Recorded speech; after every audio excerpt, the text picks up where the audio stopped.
it's going to make so much better if we just start and pretend we know what we're doing. So much better. Oh, yeah, it'd be good if I wasn't listening to my own stream as well. There we go. Hello, everybody, and welcome to Gundam Onyx Squadron, a Monster of the Week campaign. That music is super loud. There we go. Hello, everybody. Let's change the start s1e to the in s1e. I'm here. I'm just sending Dettet feet. Don't worry about it. Ragtag fleet that we have here in the ragtag. Bonjour, great bird. How are you doing? I'm waiting for some toe picks, and she hasn't given them to me yet. Hell yeah, brother. Civ is not a she. Well, actually, you can't say that because it's 2020. Well, I know Civ. Haven't y'all ever watched that down there, Sonar Online? You can be whatever you want to be in them online games. Isn't our group called Virtually Vicarious as well? Like, come on. Is exactly what it was. You just use one of them there voice changes. A quick recap on the Corsair, by the way, Civ. I looked over the dimensions and stuff again. If you look at the Corsair in space right now, you see two broadside cannons. Well, one broadside cannon hither, and you see some pew pews on there. Anti-aircraft weapon are here. Alright. There should be some anti-air missiles and Minosky particle missiles and shit here as well. So it is actually kind of it is got a fair bit of damage, but I don't know the full logistics of it myself. So there is a fair bit. I will probably make a dossier for the Corsair because it is now technically like an asset to you guys more than just a vessel. And I will also make a. Hang on a second. Oh, okay, yeah, they are pretty. I told you they good, look fucking they're great. like pretty accurate feet. Yeah. Okay, fair enough. For a model that's like a VR model that is very striking. That's 2 hours of that 9-hour hard work, brother. And I'll also make obviously dossiers for the Psychomu DOMs that you guys got as well in the Sixer ship, which. The Pixar ship, sorry, which I'm yet to fully name as well, because this is the space of 4 days instead of a week, so, you know, give me a bit of time to kind of get through all of that. Who did the recap last episode? Me. Kat, have you fully done a recap yet? Yes. Then it's Civ. I'm bringing up them there, I don't know, pop out chat so I can see what today's be talking about. Yes. What? On the last episode of Dragon. On the last episode of We in Space, bitches, we was in space. We had a good old hanky-panky time. They escaped the spaceport. Someone died. Got into El Spacio with the 60 boys, and that's that little ship, because you know they small. And then and me and Dion, we done there on that other there station. We got that big ship, that big sexy one. Boy, look at that thing. That's a beauty. Yeah, we stole that bitch. So now we's our own pirate fleets with the Neil Air Gamma, and we going to go hunt us some Citadel boys. Oh yeah, I also fought some GM dude. Okay, I went real fast. He exploded. Anything else of good note? Cat and Nova blowed up the crazy man, but he still got us away. Also, anything else? Jen died. Anything else very notable that you're missing? Nope. No. Are we just gonna avoid we saved that little girl. Yeah. Yeah, she's ours now. Anything else? He's in denial. It's fine. Nope.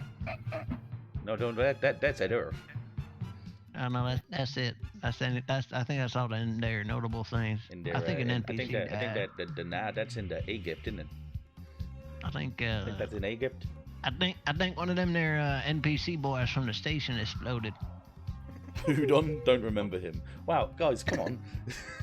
Like, you know, named after most of my D&D characters. I didn't fucking cry over nothing. I don't know what you're talking about.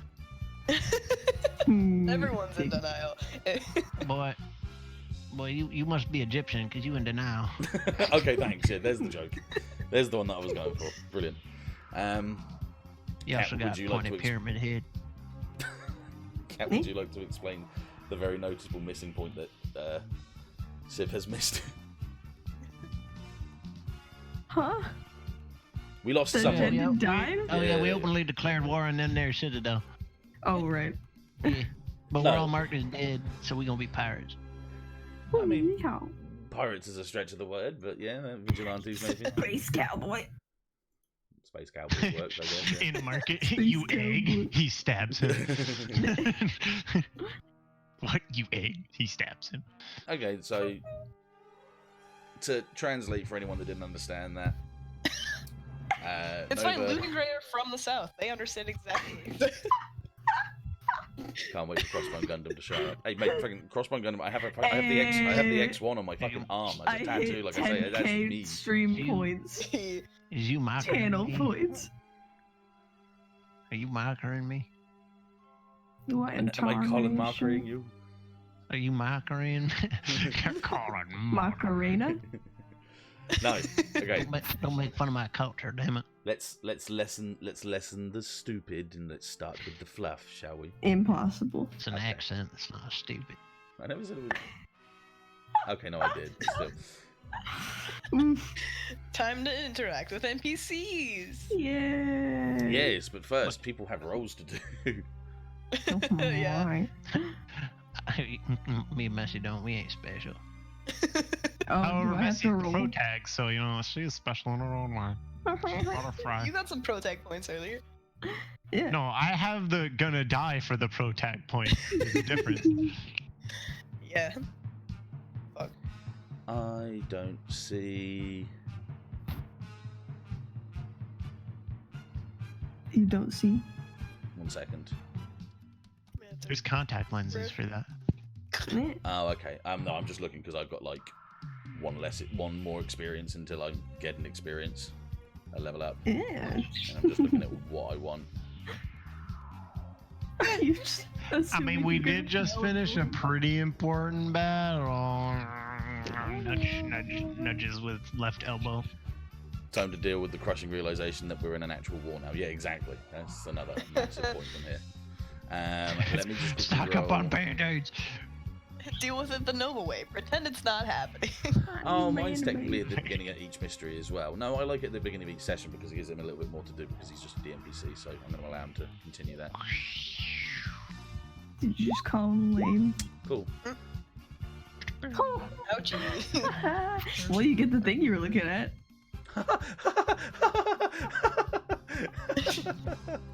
What? Cool. Right, where was it? What? Would you like me to tell you what I've taken?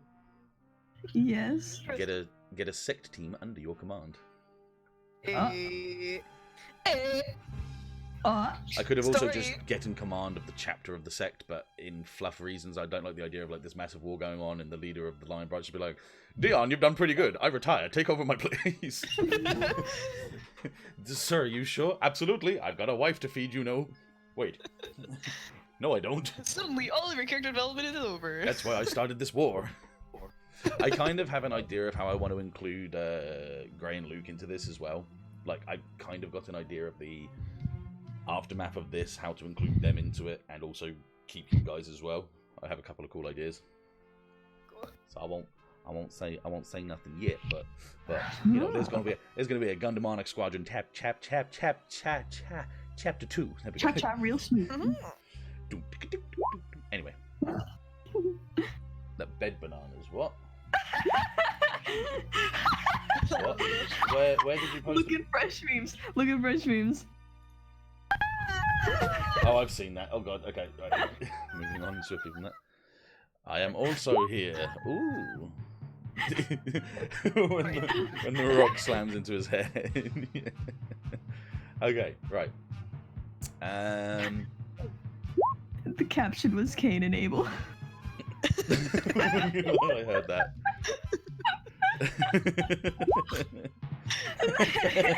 Okay. We need to Red lower is the dead. flags. Lower the flags.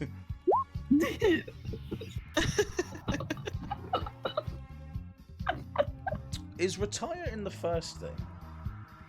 No, you have to at least No. you had to run the character to at least 5 experience points before you could even retire. Wow. 5 levels, yeah. Wow. Okay, that's trickier than I thought.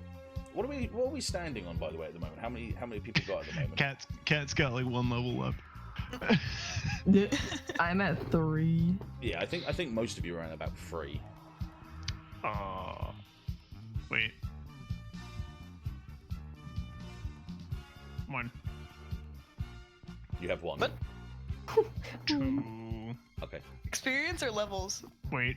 Like improvements at the bottom, at the very bottom where it says improvements. How many of those? Yeah, because you had to tick them off when you get them. Oh, I have Wow. Oh. I just roll like a fucking champ all the time.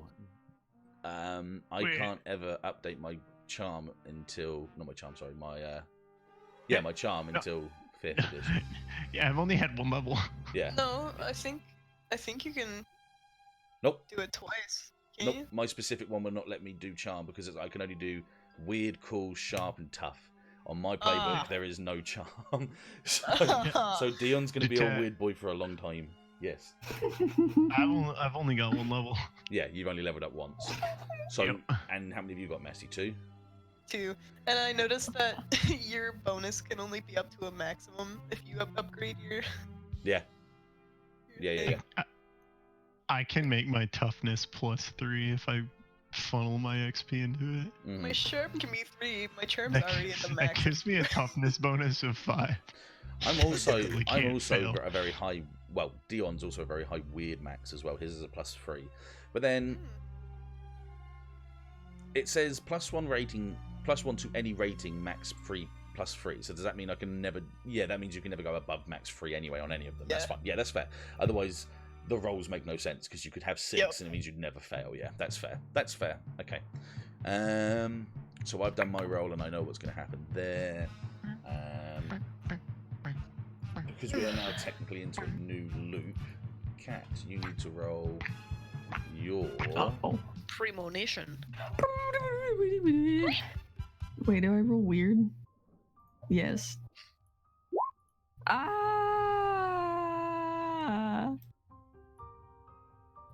Oh, there's your XP. That's There's your my, XP. and that's also my penalties towards you. Uh-oh. Yeah, more penalties. You got 6 now. Or does it reset when the mystery's over? I'll allow it to be just a reset. Yeah. This is why she's level 3. Ashe, sometime in the night, whilst you were sleeping, you get a vision again of the same thing as before. Yeah. So Yes. inside what looks to be some sort of citadel base / hangar, a gritty, grainy green view, like you're looking through some sort of camera or some security footage. You see a lot of people moving around, doing their things. They're very nondescript people. There's not like, oh, there's that guy from this thing, or there's this guy from that thing. No one's got like a discernible features. Because of how low you rolled, it's because it's very blurry, so you can't get a full idea of what's going on. Yeah. Yeah. You see people coming up towards the camera and kind of like with wires and stuff and moving things around and tools and all sorts of things like that. But nothing like medical. And at one point, whilst you're sort of watching all of this, 1 second. Do I have a description for it? Hang on. Fear. Oh, my mic.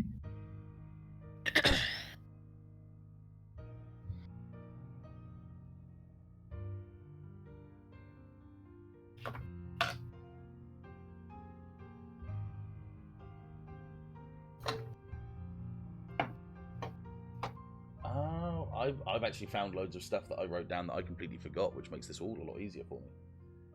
Oh my.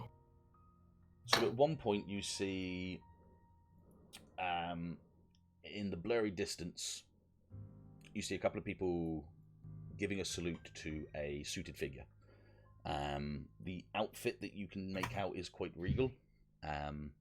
It's got like markings and quite sort of like intricate royal sort of markings on its like collar, on its sleeves, and as it sort of makes its way in, you good, Lessive? What? Yeah. You were I'm breathing on listening. the mic. That was all I just wanted to do. Oh, I am? Oh, shit, I'm Yes. sorry. No apologies needed. Just because normally you do that when you're about to laugh. That's all. I wondered if I'd said something you were going to mark it off. That's all. Like I say, you don't normally do that, so I was just making sure. No, sorry. No, No, that's not fine. on purpose. No apologies needed.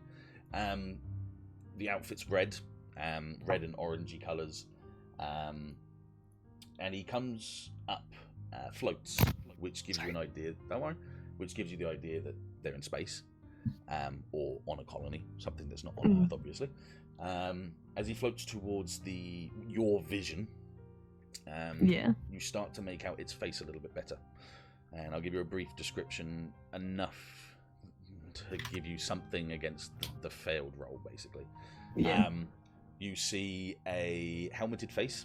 The helmet sort of goes over the whole of the face, including the mouth, with like a slit visor that goes from one side to the other, like a long thin line that goes across, kind of like a light. It has two horns on each side that kind of go downwards and around the outside of it. And he has like a very large mane of hair. This hair is red, and his helmet's mostly dark and grey coloured. And his suit, like I say, is all red and regal. And being brutally honest, think of Full Frontal from Unicorn, yeah? That sort of outfit. Mm-hmm. Yeah. And he stares for a moment. He's got a couple of people each side of him. Once again, these are indiscernible. You can't fully tell what they are or who they are. You see him turn to someone who very shakily kind of salutes and gives him a couple of answers and a couple of questions. You can't hear this. That's, like I say, because it's in a dreamscape, you're not fully aware of everything that's happening. He looks back towards the camera as the other people around them are doing their work. Or when I say camera, I mean your vision, sorry. Viewpoint. Your viewpoint, as the other people sort of float away. And he just kind of reaches his gloved hand forward and presses it on the side of the viewpoint. So almost like he's caressing the top of your head, yeah? Mm-hmm. And after he does that, he floats backwards, turns around on a pivot, and floats back down towards the ground where the rest of the people are there. And it fizzles into... Well, it fizzles out into darkness until you wake up, or it wakes you up. It jars you awake, yeah? Mm-hmm. Up to you, so you can make that decision now for me. It can wake her up. Cool, okay. So, you wake up in a bit of a cold sweat. You have a bit of a ringing in the side of your head where your beta is. And in these new barracks that you're in now, which are still single, person for person barracks, but it's empty because, of course, there's none of the stuff that you would have had on the Argama, which should still be there, which will be transported whenever. You kind of look outside of the window and see just the void of space, the darkness, and the bright hue of blue that's cascading off all the colony pillars and what you would know to be the source of where the sun is for this solar system. The ringing subsides after a while, slowly goes away, till you're just left with that low hum and that ever so slight pressure on your ears from being in space that you're always getting used to, and sort of back and forth between different atmospheres and different pressured air. What do you do?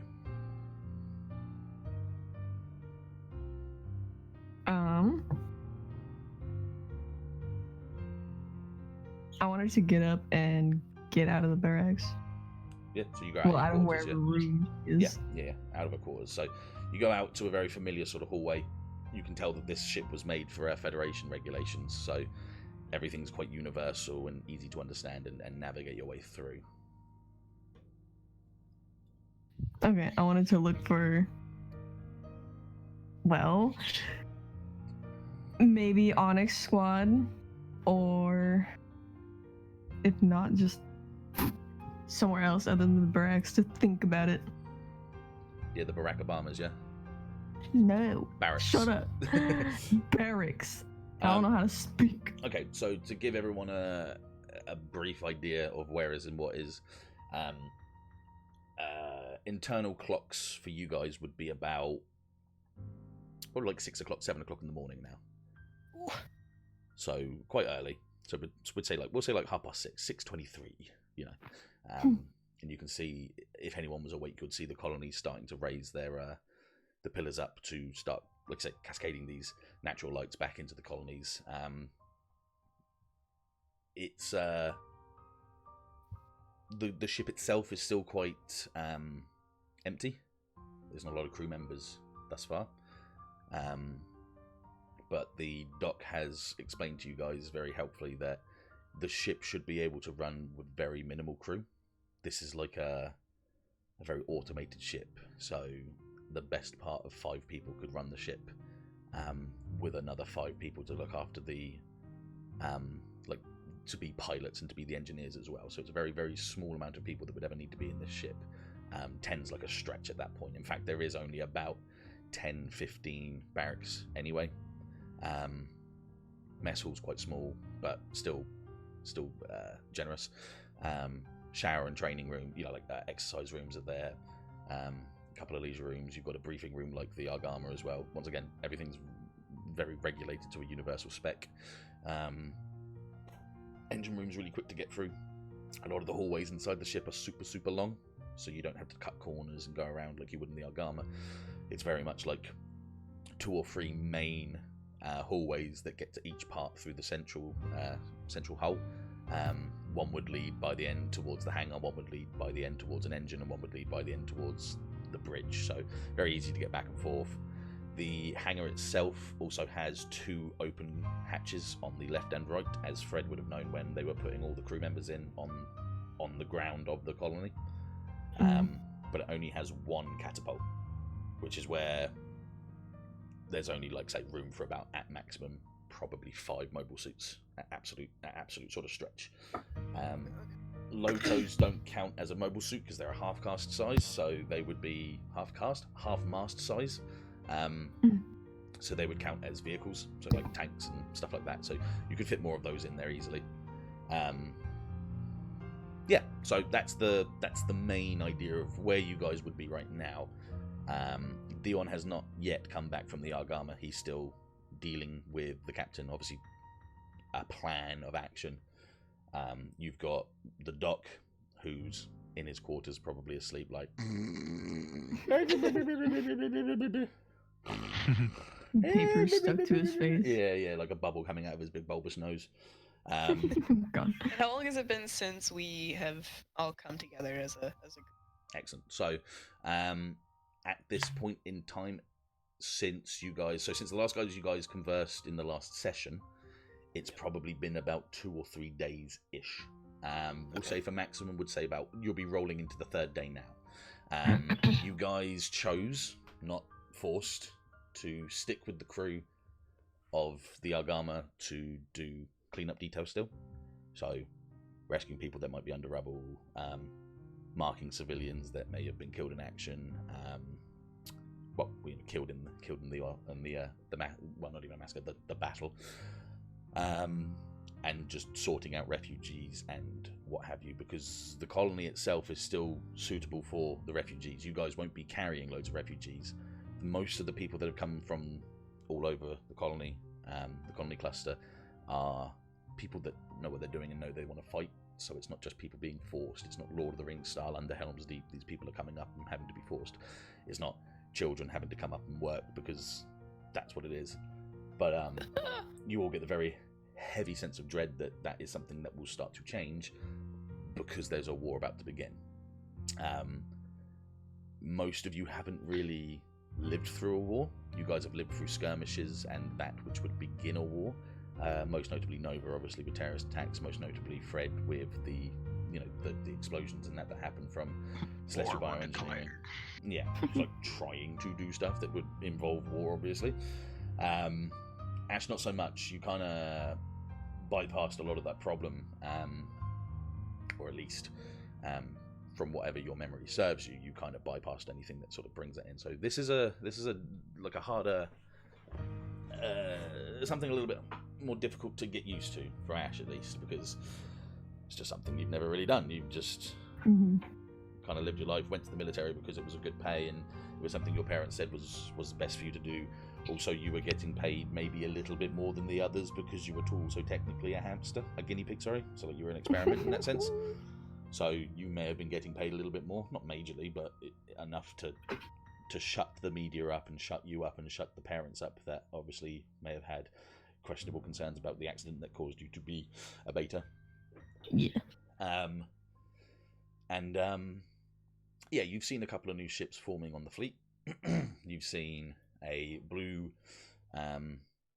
technically as the Onyx Front cruiser, something that was made by a company that, you know, produces most of the Citadel's mobile suits. The crew itself, though, are a bunch of people that you have not fully sort of met yet, but they're like sort of lawfully good pirates, I suppose.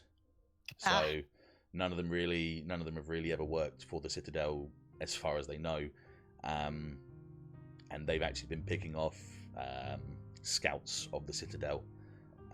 So they lean on the side of, I suppose, Earth's justice, but it doesn't mean that that's it. But they don't work for the Federation. They would never work for the Federation. They've been chased off a couple of times by the Federation, but they choose not to attack the Federation because they know what a bigger threat can be. They know that the Federation can do a lot more damage to them internally and externally than a couple of Citadel troopers that get killed just because they were there. Once again, something that even the captain of that ship might start thinking is something a little less eligible now because of a war beginning.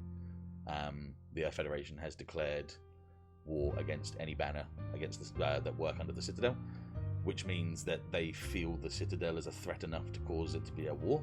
This isn't just picking off, you know, skirmishes and war groups and mercenaries. They've declared war, meaning that most of the people that are there, most of the people that have decided that from the Air Federation believe them to be a big enough threat to start a war. But of course they didn't start the war, they just accepted the terms of the war because it was the Citadel that did it. They wouldn't like to sit there and, I mean, this is obvious to anyone, they wouldn't like to sit there and say they started the war. They'd like to wave their hands and say, well, they started it, as, you know, most people would like to do, instead of admitting they're doing anything wrong, I suppose is the best way of saying that as well, yeah. The other ships around at the moment that you see are small, like, fighter carriers. They don't carry mobile suits, obviously, they're much, much too small. They've got, excuse me, they've got rail cannons on the front, and they typically are like, they're typically escorted by, like, sort of sabers, which are small fighter ships, fighter crafts, and as you can see, there are no fighter crafts there because, once again, that's very much Federation style equipment. These guys are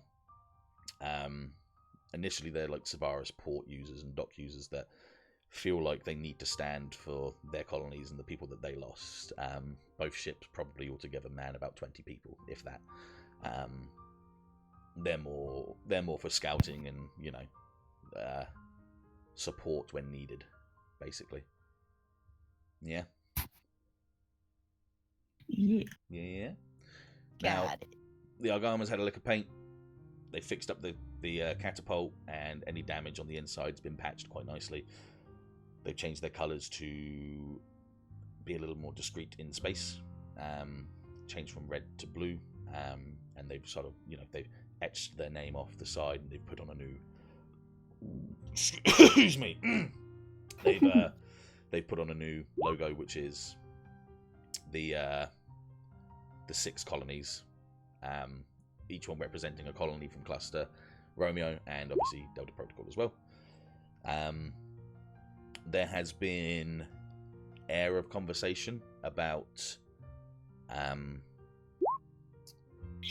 more ships wanting to do the right thing and help with you guys. But the further away the help comes from, the more chance that you guys are going to get noticed. So they're more like, we will help you when we get to this checkpoint, or we will help you once you get to us. Because if they start moving it, you know, both sides start to see a bit of a movement that possibly could, you know, point fingers in your direction. Yeah. Got it. Okay, cool. I'll leave basic description there for now. Ash, you're floating through the hallways and stuff, yeah? Mm. So, what are the other two doing then? Let's ask that. What are the other guys doing? You'll go first. So,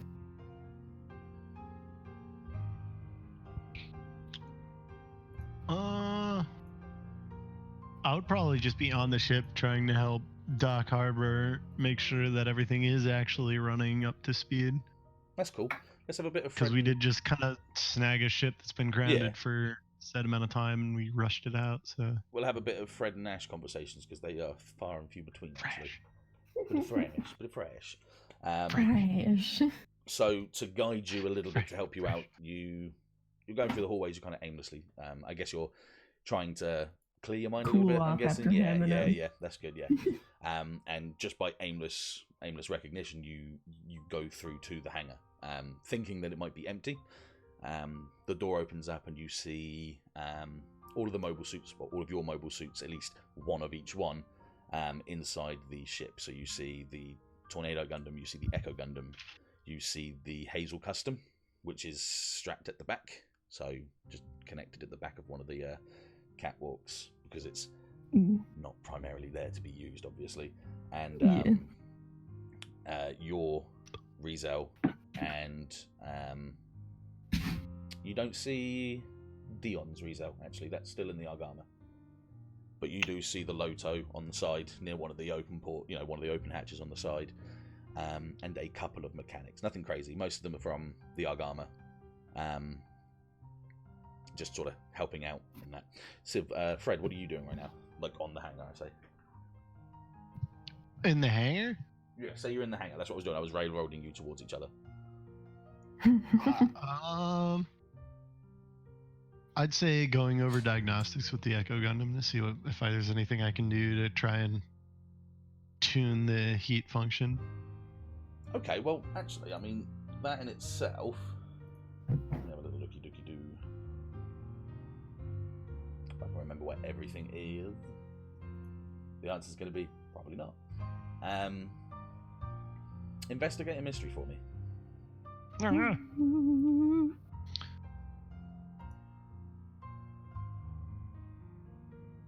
Hang on, I gotta bring up the freaking shit. It's on a sharp if you wanted to quickly do it and then get it up afterwards, or just get it up anyway because you need it. Oh! That made my ears that pinged quite loudly. Okay. Oh, ouch.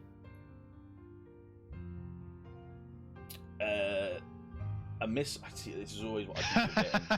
Hey, I got the XP. All right. Yeah, there you Yeah, you keep forgetting that, like, unless we're specifically looking to ask questions about something, like Yeah. a monster or a setting, then there's not really much we can do. Well, he asked to look into things about the Echo, and that's asking about a mystery, so that's fine. Yeah. And there you go. That kind of works within it. No, I forgot about what happens with the miss, if it's I've got to ask a question or not. You Yeah, it can is. say. Oh no, that's the wrong thing. Let's see. Isn't Oh, it no, that was you? that thing. The keeper may say that the spell requires weird materials. It will take. Oh no, that's magic. It's alright. I got it. It's page 59 onwards. On a miss, you might misread the situation, or you may reveal tactical details to your enemies, in which the keeper can ask questions of you. It doesn't have that on the PDF. No, by it the doesn't, way. but it's in the book. It doesn't have does- it has- yeah, it's in the it's a book. longer description is the thing. Frickin' PDIFs. All the So, fails are in the book. Yeah, on a miss, you reveal some information to the monster or whoever you are talking to. The keeper might ask you some questions which have to answer. It's important that your attempts to investigate and the results you get from them are plausible and consistent with what's happening. The keeper may ask, how did you find that out? If you don't have a good answer, choose another question instead. So, like I say, for that, in my head, what you were doing was, obviously, what happened here? What can it do is another good question that you would have been asking. Yeah. If you were to ask a question. No, this is me explaining to Messi as to why I went straight to investigate a mystery, because I kind of figured what you were trying to do. Yeah. I wasn't just pulling it out of my ass. I was pulling it from an idea of if what he's trying to do is trying to see if he can get better feedback from the ecosystem itself. I got you. I get you now. Oh, 1 second. Yeah, it's not just me pulling it from my ass. I am kind of like I'm thinking about why he would have done that. Yeah. Smart. But always question me. Like I say, don't ever think you can't question me for what I do, because it's everyone helping everyone. And we collaborate. And listen.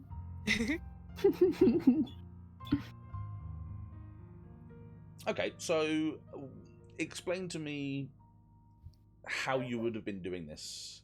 Like, are you...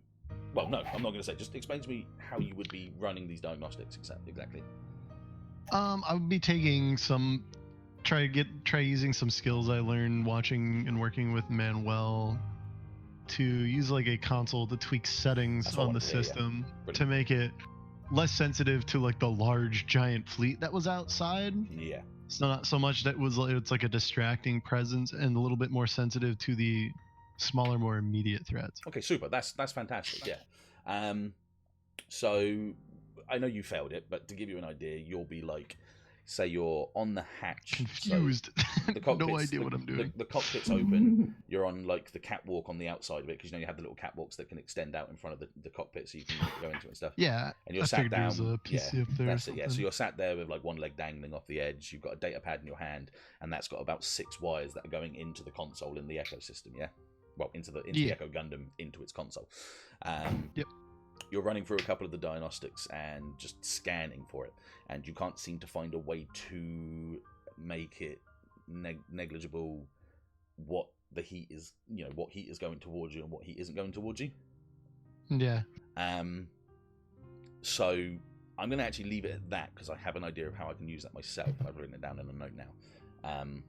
But for basic roleplay for you here, you don't really seem to find a good way of getting about it, and you don't really want to wake the doctor up, because he's been doing I'm lost in the sauce, basically. So you tried to do what you could, but you couldn't fully understand it. You're like, I'll ask Doc later, but he's sleeping. I'll let him sleep for now, because he's been doing a lot. Blah blah blah blah.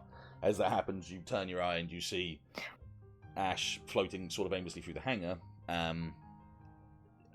The obvious pick the anime main character, because everyone else is like very basic characters with white, like the white and tealy sort of jumpsuits, and you see Ashe floating through.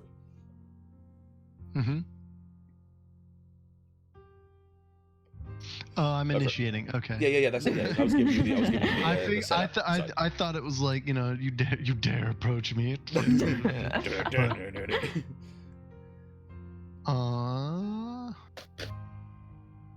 I guess I wave her down. I'm kind of like waving to her like, hey, Ashe. Ashe kind of like looks over and is like, oh, what are you doing awake? As she like floats towards him. Mirror. Just like I'm gesturing like mirror. She lands on the walk thing, the thing, whatever you're on. Catwalk, yeah. Yes.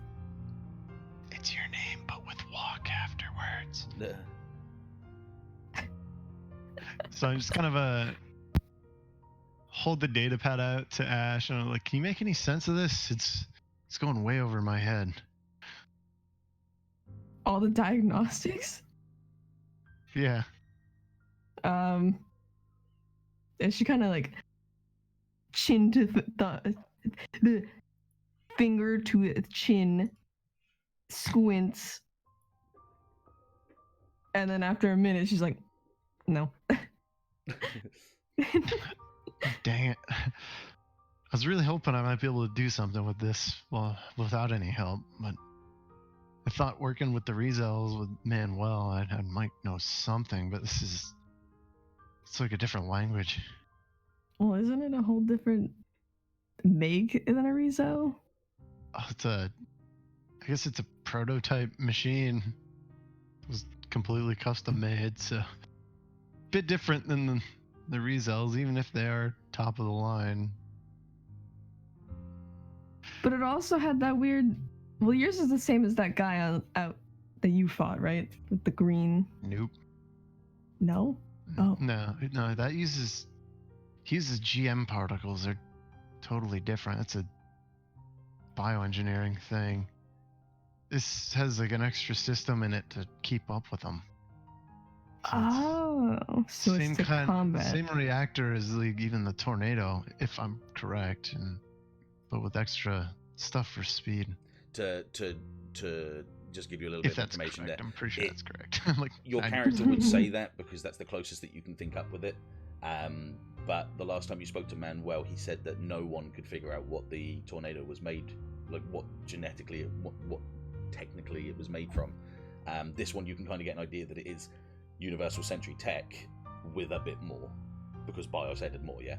But for fluff's sake and for what you said, that would be a fine thing to say, yeah. I was thinking my character's more like the tornado than it is like a resell. That's it. Yeah, no, or that's what I mean. Yeah, so the your CB character, thing. yeah, so your character's saying the because- exact right thing, but for you to just remember, because just to make sure that you don't fall into that trope. They are two. They're not even brother sister. They're just like two completely different families. Yeah.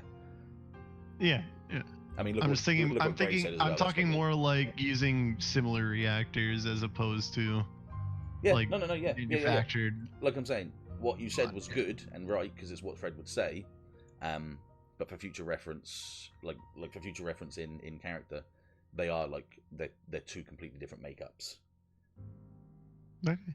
Just like I say, just for something for when things start to hit, when shit hits the fan for certain characters, it's like totally different things you'll see. And I like what Gray said, like it's an echo of Trans Am, like it's the Echo Fighter. Okay. All right. To that, Ash is just like maybe just compare it to more of the mobile suits we have. I mean, we have Anne's Hazel over there. I think even if I did, I wouldn't be able to make sense of it. Like, I don't even know what this data pad says. And this is supposed to be general diagnostics. Maybe we can get some help from Manuel if he's around sometime.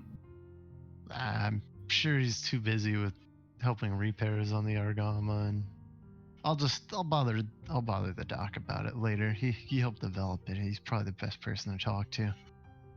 Probably. Why are you going into this now, though? Well, if I'm gonna be using it, I thought maybe I could tweak it a bit, because some things were off. I guess I was supposed to be a test pilot for it, and I was thinking, yeah, but if that's supposed to be what I was gonna do, might as well try and follow through. Yeah, that's fair, but it's also like early morning technically. And how long have you been up here? Have you even been to bed yet? Yeah. I mean, I could argue the point that, in space there's really no set day and night, right? Yeah, but your brain says sleep. When I need sleep. Well, if it is, I'm not feeling it yet. I'm sorry, are we playing the game still, or are we just talking to? Okay. All right. You know. All right. Okay. I'm making jokes. I think he's about to beat you up. He will. It's fine. I said I'm giving him a spanking in this session anyway. Oh my! Leon's gonna die next time. Uh-oh. Oh, no help out moves. I see. How rude. Nope. Nope. Through the lull of silence, when you guys are not talking and just sort of idling in the soft hum and silence of the hangar, with the ever so often buzzes and whirs of machinery, Fred, as you're kind of like idly patting and dabbing through the diagnostics. When you were dabbing through the diagnostics, you further come across. No, as you're dabbing through, like now you're just kind of like idly tapping as you're sort of like also just idly looking around with Ashe in the awkwards of silence. You Typical Ashe. You know what I'm saying? You tab against something and it pops up a camera feed. Yeah. Kind of recalling your fingers like it's burnt. You look down at the camera and you see a very for what it is, like a 2-second short clip that keeps repeating. And it's of Dr. Trainer kind of like moving towards the camera with a bit of a grumpy face. Oh. And it like keeps repeating it again and again because it's only 2 seconds long of this. It's like her with her hand Like, up against almost the like a camera. help me Obi-Wan Kenobi thing. Sort of, yeah. But she's just kind of looking at it with like puffed out cheeks and a bit of a pout and anger, so like a grumpy sort of Like Angie. something's not working sort of thing. Yeah. Mm-hmm. Dick move.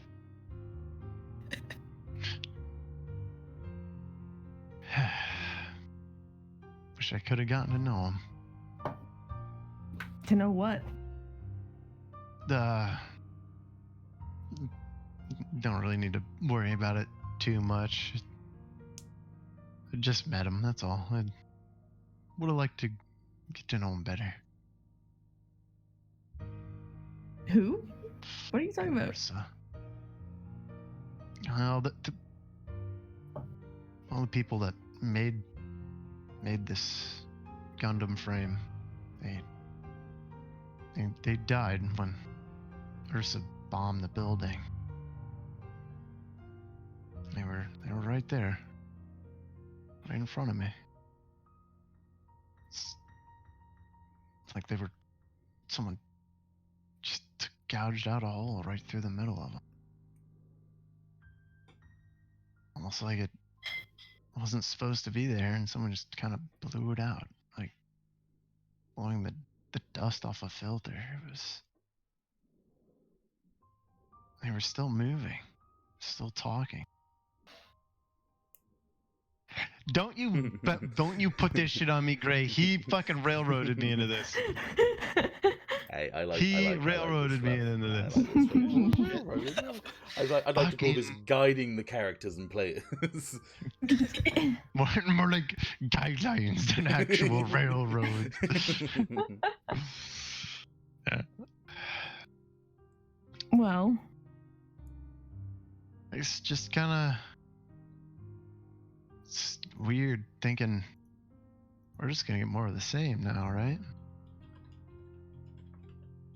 well, we're a lot stronger now. Yeah, but it's still, we declared war. We're not even part of the big faction. If we're in trouble, we're on our own. There's people volunteering their lives off this station. You honestly want to say that every single one of them is going to make it home? I'd like to think so, but as childish as that might be, but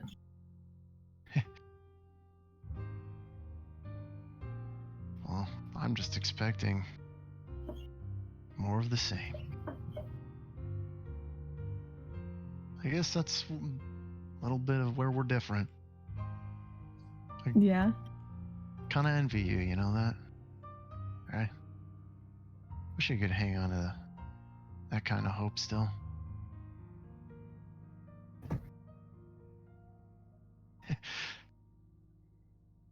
Maybe when this is over. Maybe. Just, I don't know. I know in war, there's so much tragedy that you can't stop, just like what happened with when you got your Gundam. But, you know, this kind of fuels you to do the right. It's not good, but we're gonna stop them that keep causing it. That's just kind of the thing, though.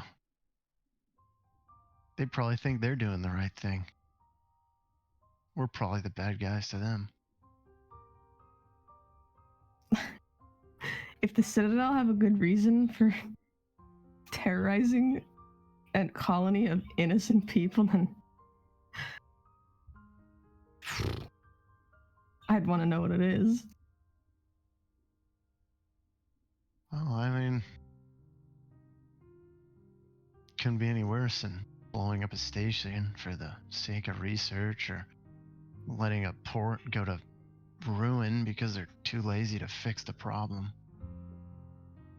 You think the Federation's the best thing for ports of ours? Well, I think Nova could fill you in on that one. I read the documents.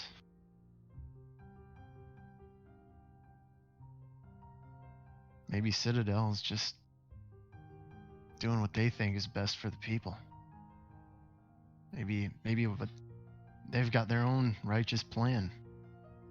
They've got something cooked up to free the people or some shit like that. And we're just keeping the status quo.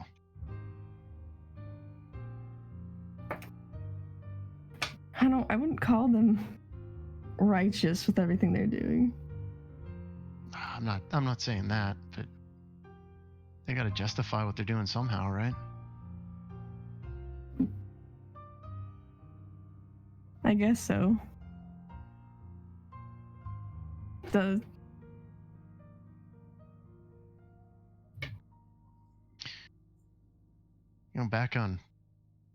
Back on Delta Protocol. Rick wanted me to go with him. He said they could use me. So, unless they got some big plan schemed up, some long-term goal, he wouldn't have risked that. It'd just be stupid.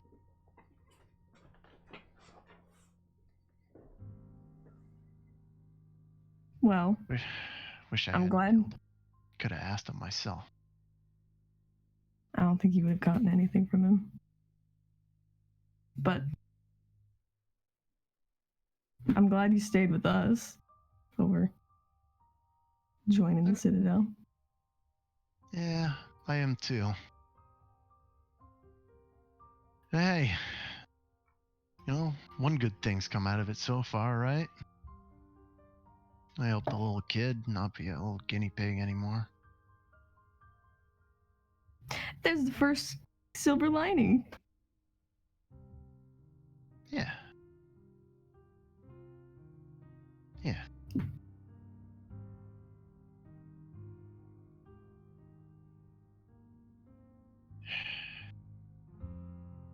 So why are you even down here? Oh. Some older man ramble. It's not rambling, it's...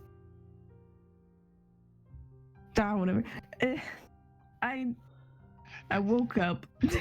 No, she actually would do...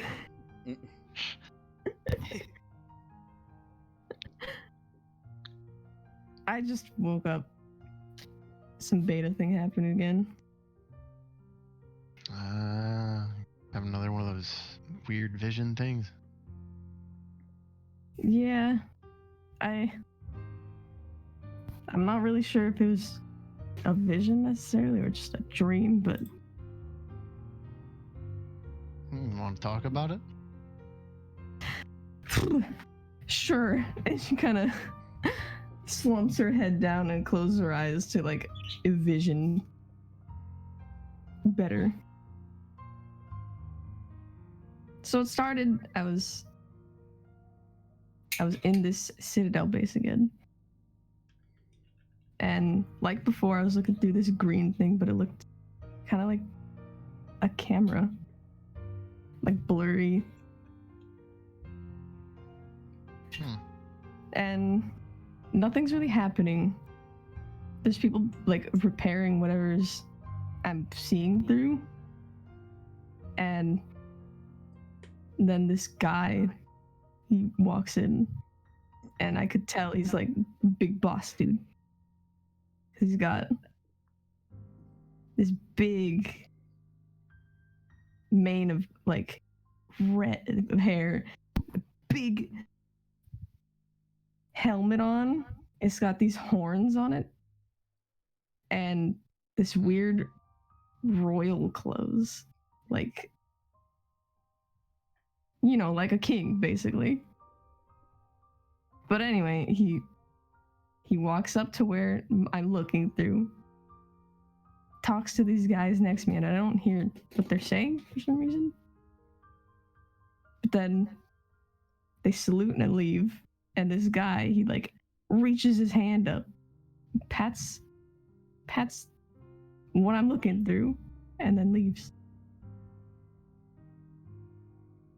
Said he was wearing royal clothes? Something like that. Like, was he still wearing like a Citadel uniform, or was he dressed different? I don't know if it's Citadel anything. It didn't look. I don't know. It was just. It makes me think of, like. I don't know what they wear on. What is the colony called, actually? Sterling. Yes. I don't know if they wear anything different on Sterling, but kind of like old king stuff. Maybe he's gonna be there. Cat. Yeah. Yes. Look up full frontal and make sure you put the word Gundam in because you don't want to see what it is without it. God. Then I had that once before. And just describe that for him. That'll give you a much easier way of doing it. Oh. That sort of stuff, yeah. So explain that. Okay. Mm-hmm. All right. It was like commander clothes, king. They had these big cuffs with detailed and what is it called?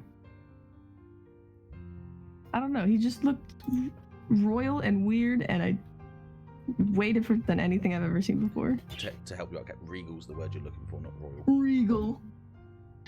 If you wanted to make it sound less knightly, regal was the word. Yes. Yes. More kingly, sorry, less kingly. It still sounds royal, but yes. Just a little less to that for you. There you go.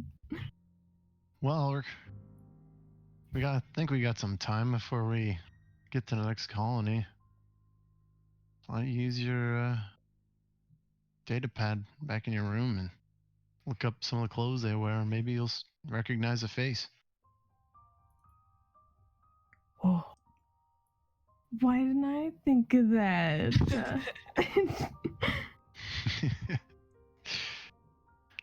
I don't know. Probably because you just rolled out of bed. Yeah. And it was kind of creepy. I don't know. I just wanted to cool off. Yeah, it's a pretty good place to do it. Easy to find things to do out here to keep you busy.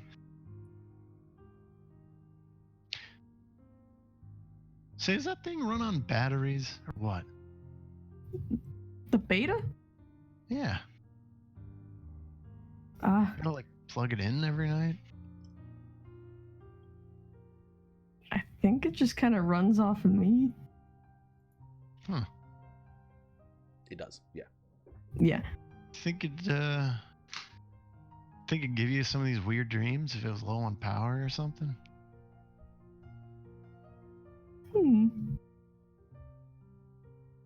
I don't know. Maybe you got one of them weird twins that you can communicate with your mind from I've read about. I'm already hearing voices. I don't... Yeah, see, well, if it was me saying that, they'd throw me in a cell, so consider yourself lucky. I have an acceptable excuse for it. So yeah. Acceptable excuse or convenient cover? Shh.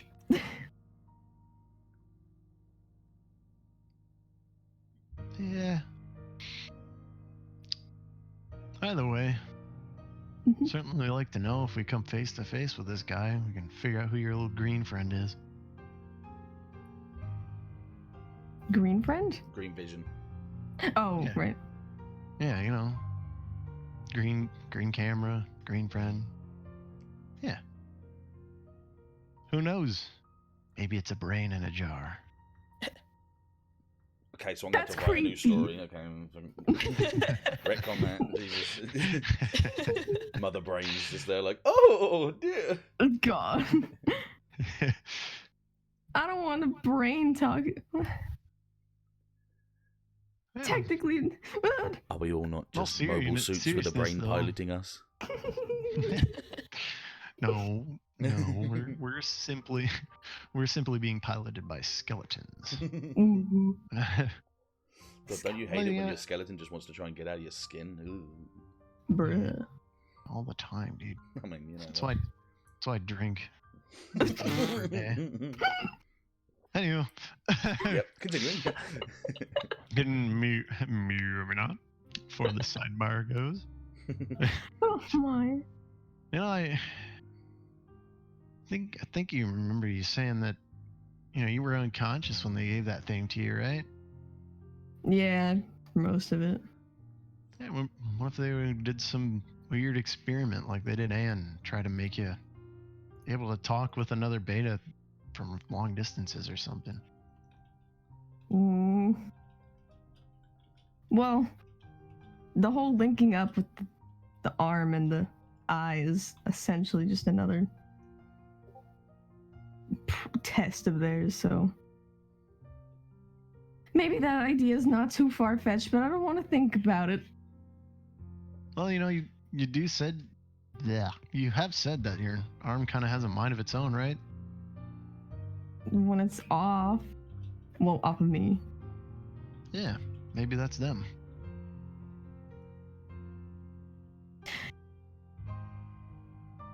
So my beta is split in two, is what you're saying? Or you got like a internet connection or something, Wi-Fi or something like that. I mean, yeah, I think it'd be interesting to see what your hand does. Give it a sheet of paper and pen and let it kind of do its own thing for a while. You know, I might just try that. Yeah, you never know.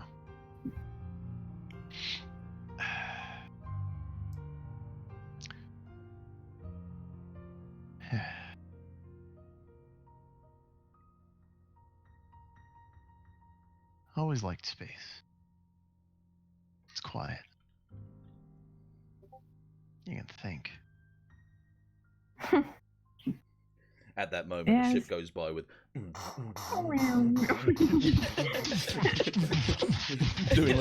doing hydraulics. Yeah, comes up next to him, starts revving. Yeah. Blasting Eurobeat out the window. Yeah. Oh my god. Yeah, it's definitely different from, well, what I consider home, but It's great to I see, like the yeah. floaty. Yeah, what's Earth like?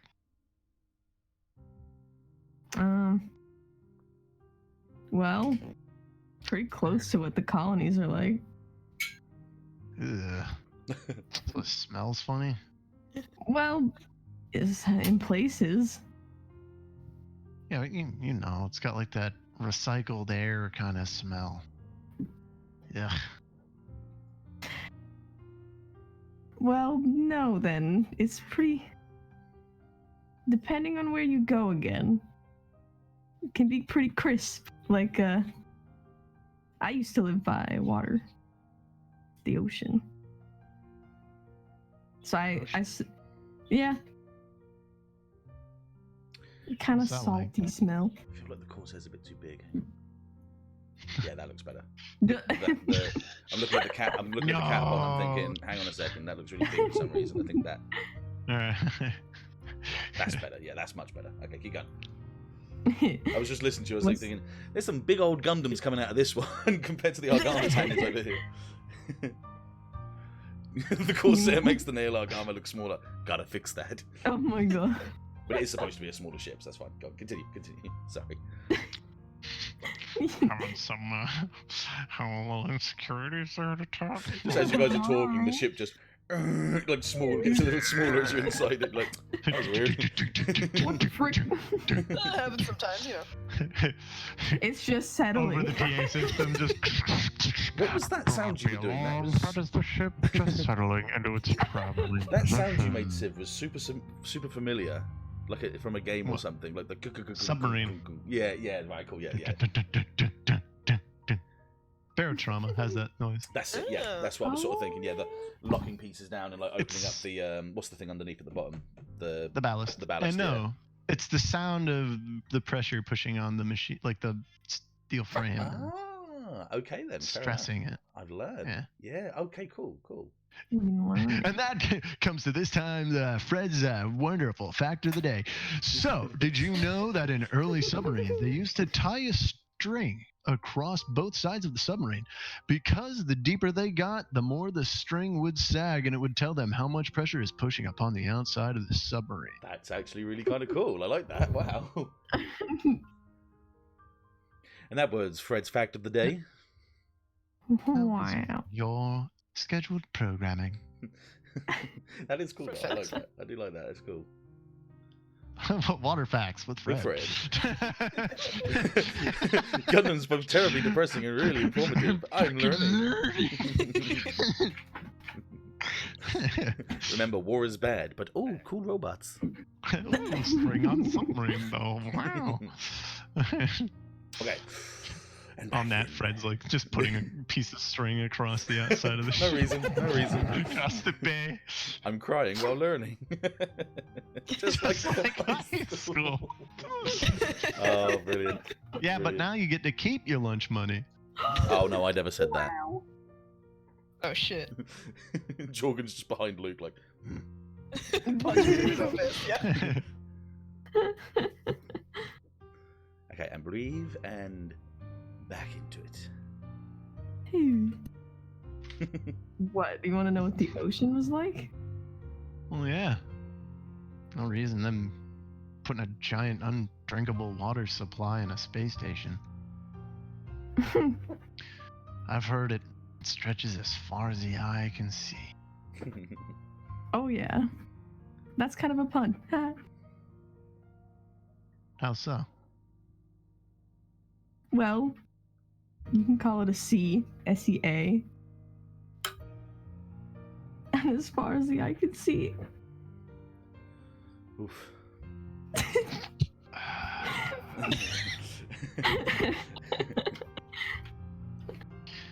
Ash is just like... There's probably a lot of pre-trip productive things that, you know, need to be doing. Go do something productive. You're annoying me. Ouch.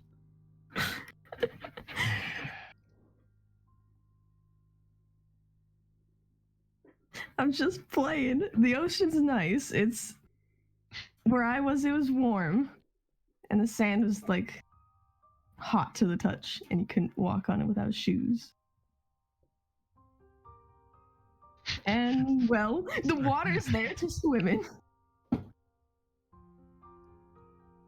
Sorry, I just immediately thought, I was like, I don't like sand. And it gets everywhere. Not like you. And he rubs the Echo Gundam. Not like you. Not like you strokes the data pad sensually. Oh no. Literal ship. Ships. The ship. Shipping of ships. It's like a zero lane. Oh my god. I ship Fred in the Echo. Yeah, me too. No, that's a ship I can get on board with. Get on board. I like it. Yeah, I get it. Better than any of Cats. This is the only ship that Civ actually approves of. Yeah, true though. True. That's also a double entendre because it's the ship that isn't the Argama and he approves of this ship, so it's good as well. Yeah, it was alright. And back into it. Oh, God. Okay, I tell you what. Not reading that. I tell you what.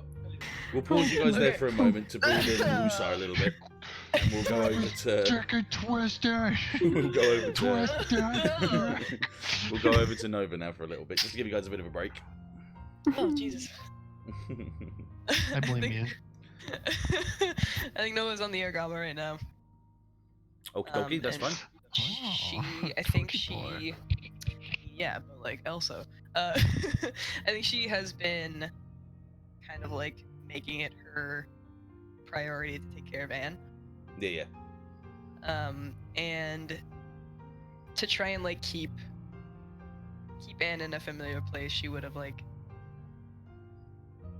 not kept her in the Aragama, but like not pushed her to go to any of the other ships that she hasn't been in before. Yeah. So she's, I guess, chilling with Anne in her room. Well, I'll tell you what. To make it a little bit more interesting for you, Yeah. they've kept Anne on the Argama with Myers for the time being, just to check everything. So, as much as keeping her in a familiar place, which is exactly what Myers agreed you with as well, he didn't move all of his equipment over to the Corsair. She stayed in like a small, like in her room, but Myers was looking after her. If you see what I mean, yeah. Yes. So that's like a good reason as to why you were still there. The Hazel's in the Corsair, ready whenever, but you're warming her to just everything that's happened for the time being. Yeah. Let's see if we can. And I kind of want to like not make her pilot unless she wants to. Oh yeah, absolutely. Yeah, no, I would completely on your side with that. Yeah, that's fine. Yeah. 1 second. I'm just gonna. Have we got everyone else in this fucking thing? We do. So I'm just gonna. Uno momento, por favorni. Map transition.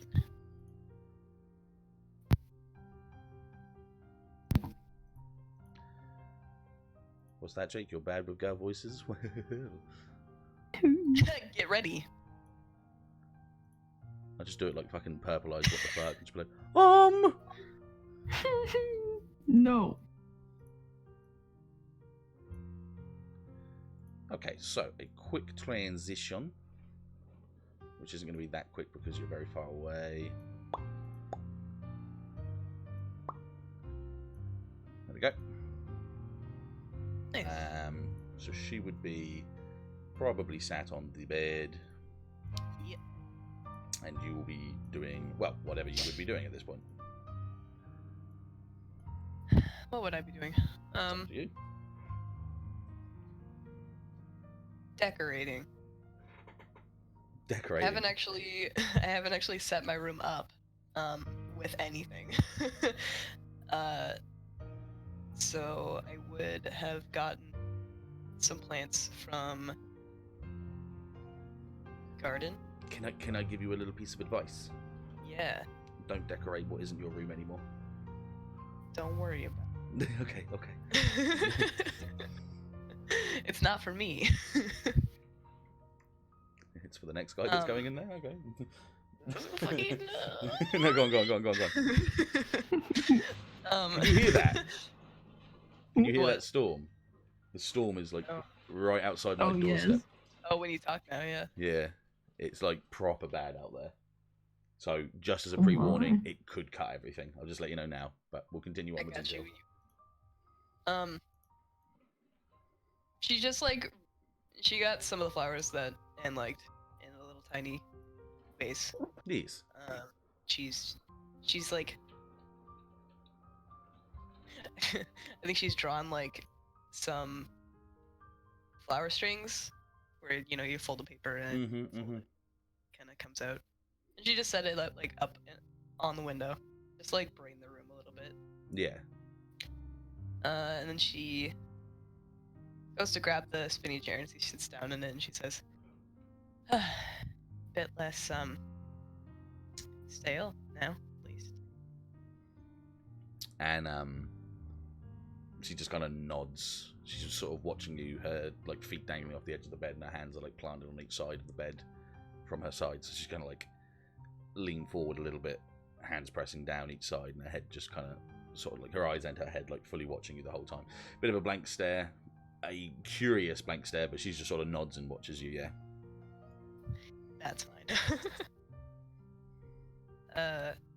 Nova glances out the window to the rest of the ships that are like floating by, specifically the Corsair. She turns back to Anne and she says, "So now that you're with me, the rest of our family, I guess, I want you to know that." I'm only getting half your conversation, unfortunately, because the mic's very much going back and forth. Let me move the mic closer. Yeah, sorry. Okay. Essentially, she was just saying, I'll just repeat myself. It's Okay, fine. okay. So Nova says, I know, or I want you to know that now that you're with me and our family, I guess if you can call us that, you don't have to fight anymore. If you don't want to, never again. You don't have to see your ship, mobile suit. You don't have to feel like you have to protect us, kid, for what it's worth.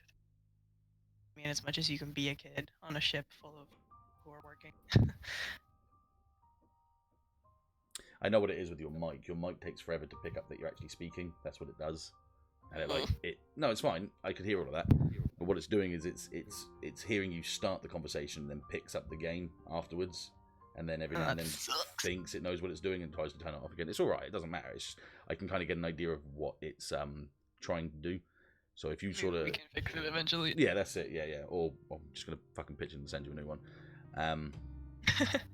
So she sort of slowly nods her head, and her eyes kind of drift and look out towards the other ships as well. There's a small lull of silence as she's thinking. She's sort of pondering on the idea, and as her head kind of turns, you see a couple of the lights on the beta on her back, like on the spine, just glowing different blues, doing its job basically from there. And she nods and she looks back at you and she just says, I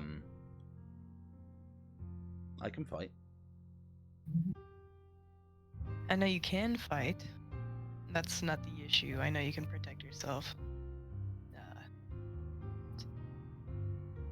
I know that you probably feel like you have to fight because that's what they made you for. She kind of shakes her head at that, actually. She furrows her brow and looks down for a second to find the right sort of response. And she says, I did, but I have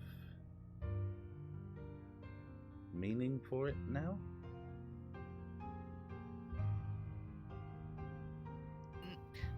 Nova doesn't like this. Mm-hmm. So like her expression is like pensive and kind of upset, but she's not meaning to like direct it at Anne, and she says, what does it mean to you to fight now? To protect my family. Nova, it's Nova's turn to shake her head, and she says, that's my job now. We can't share? I don't want to put you in a position where you feel like you have to die to protect us, because that's the same. You shouldn't have to feel that way. And she kind of just points at you as a, like, ditto.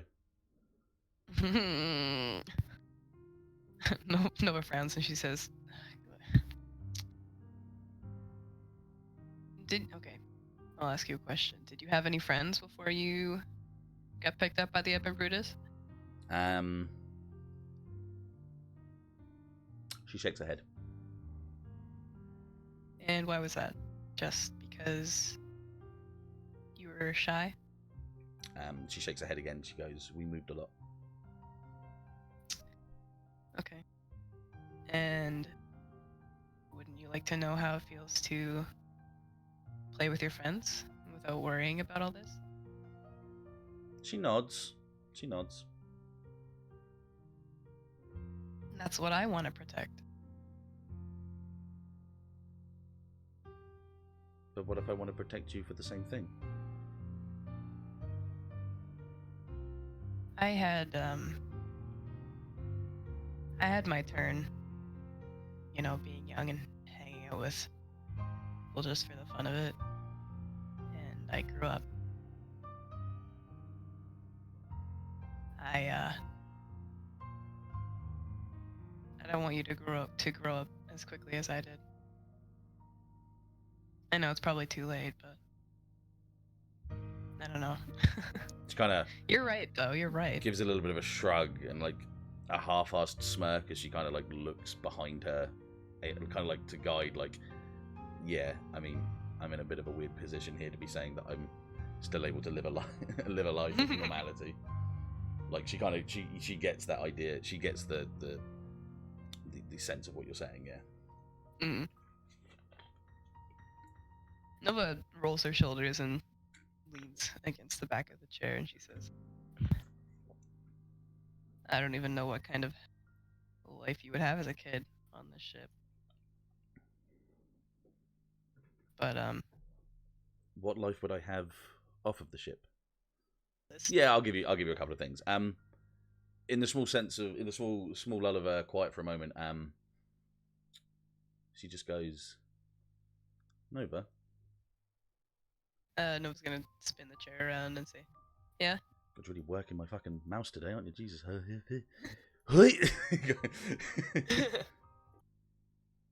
She just nods a couple times at that. Yeah, it's starting to go down again. The half the conversation's getting dipped again. If you try and keep your voice at like I know when you do sometimes when you talk you kind of lower your tone a little bit with the tone a bit.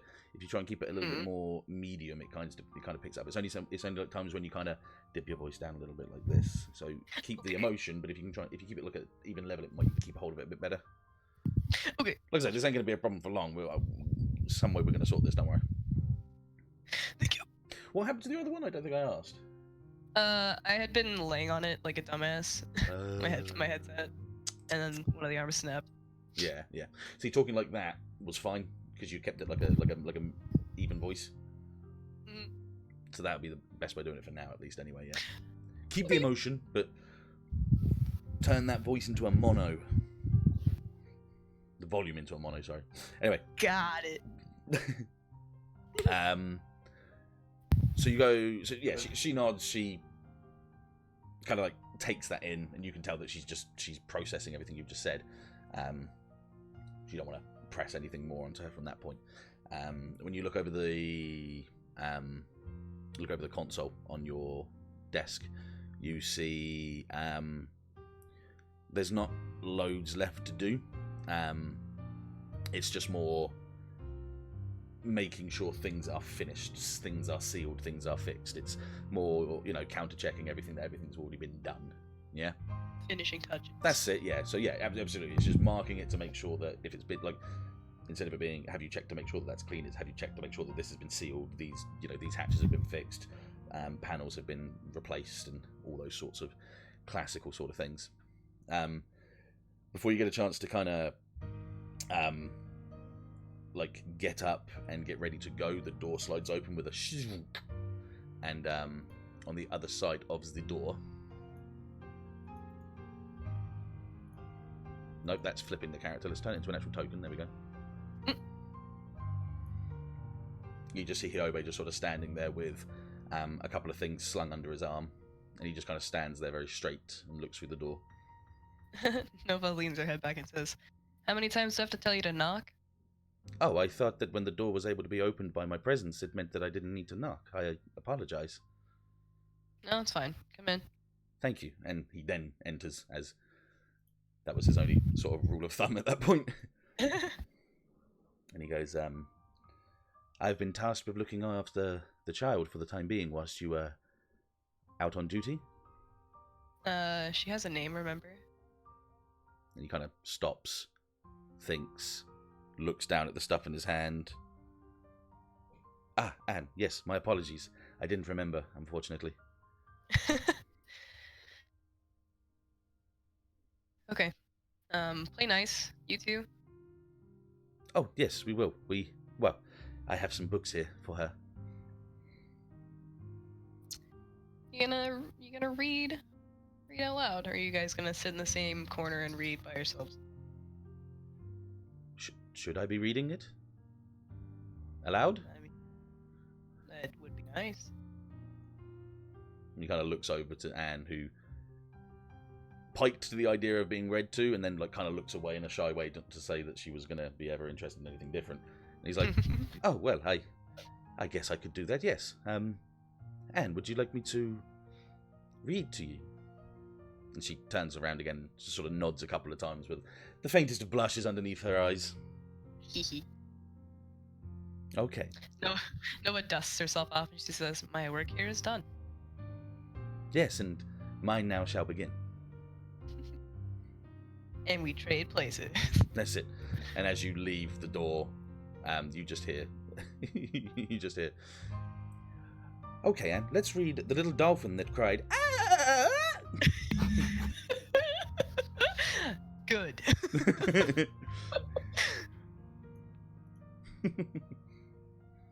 And you take a brief look into the room as you see her.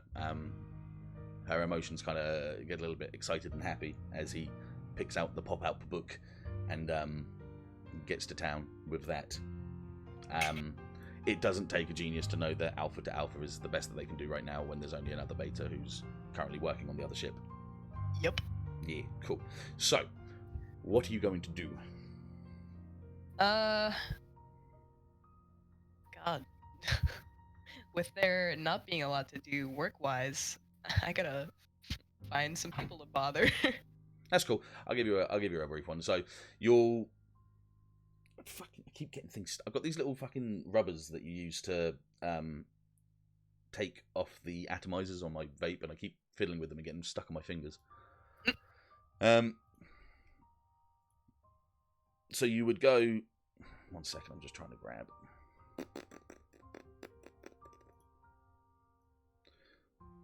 You would grab onto one of the little handles on the side of the wall and let it like sort of propel you through the hallways towards, where's the rest of the come on, I hate this now. Where the rest of the ship would be, like where the elevators would go to. As you do, you see man, I gotta be better at this. I've got to be quicker at this. I see some generic commands. Nah, you don't see those. They're just there. You see Dion sort of floating around the corner as well with a couple of like pads in his hand as well. Seems very sort of like keen on them as he's looking at them and sort of like floats by, grabs onto the next latch and starts floating by as well. She's going to let go of hers and let the momentum kind of carry her.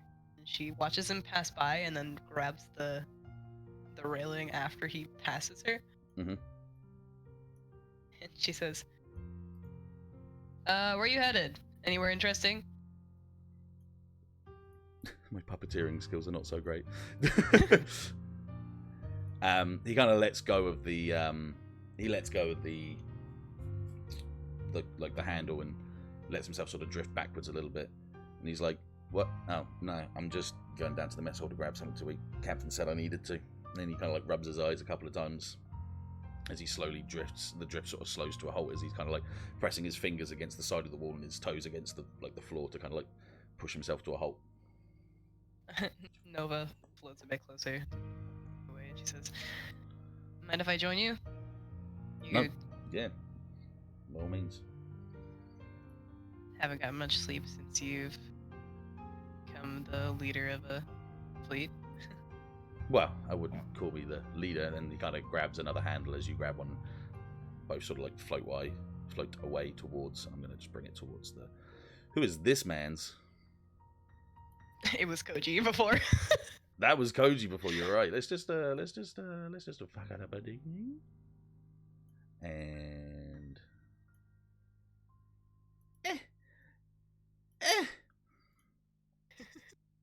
He just says, "Oh no, I'm not the leader of a fleet. That's still the captain. I'm just keeping everything together. And they both, you know, as you both sort of drift in, and he sort of like leans around and plops himself down on a table, on a chair. Nova will take this one. And she says, That one there, yeah. I mean, you make a decent figurehead, if that's the case. Yeah, it's, well, some captain of some ex-Federation ship wasn't exactly going to rout the Citadel. Well, wasn't gonna I've forgotten the word. Rally. Rouse, not rout. Rouse the colony so much more than just a man that's lost a lot more than, well, as much as those that have lost things in the cluster. So I'd like to say it was my idea fully, but the captain had a hand in it. I mean, that's clearly obvious. That's how these things work anyway. Oh yeah, I wasn't expecting him to just let me go by and not do something about it. I mean, the captain has a plan, and he has a briefing that he's going to give us in about, I don't know, a couple of hours or so. This is with all the documents that we've been given and have been given since. So that's Sterling, well, actually that's kind of it really. It's that, and then going to Earth, and then there's a couple more things that he's going to try and keep in lay as well. Which actually that might help me that you're here. Hang on a second. And he kind of scratches the back of his head, like pushes his hand through his hair, and it kind of slicks back, and there's a brief moment where he almost looks like Jendon for like the briefest of moments, before his hair kind of like flicks back to forward, and he slides not a data pad but like a couple of documents towards you. He says these are the she just takes them and like taps them against the top of the table. Yeah. And he says, these are the, well, this is from the stuff that Ashe was giving me, but this is the recent events that she's been explaining. So whatever it is that's contained by the Citadel, the things that your team might want to look into. Well, we would like them to look into, not want to look into.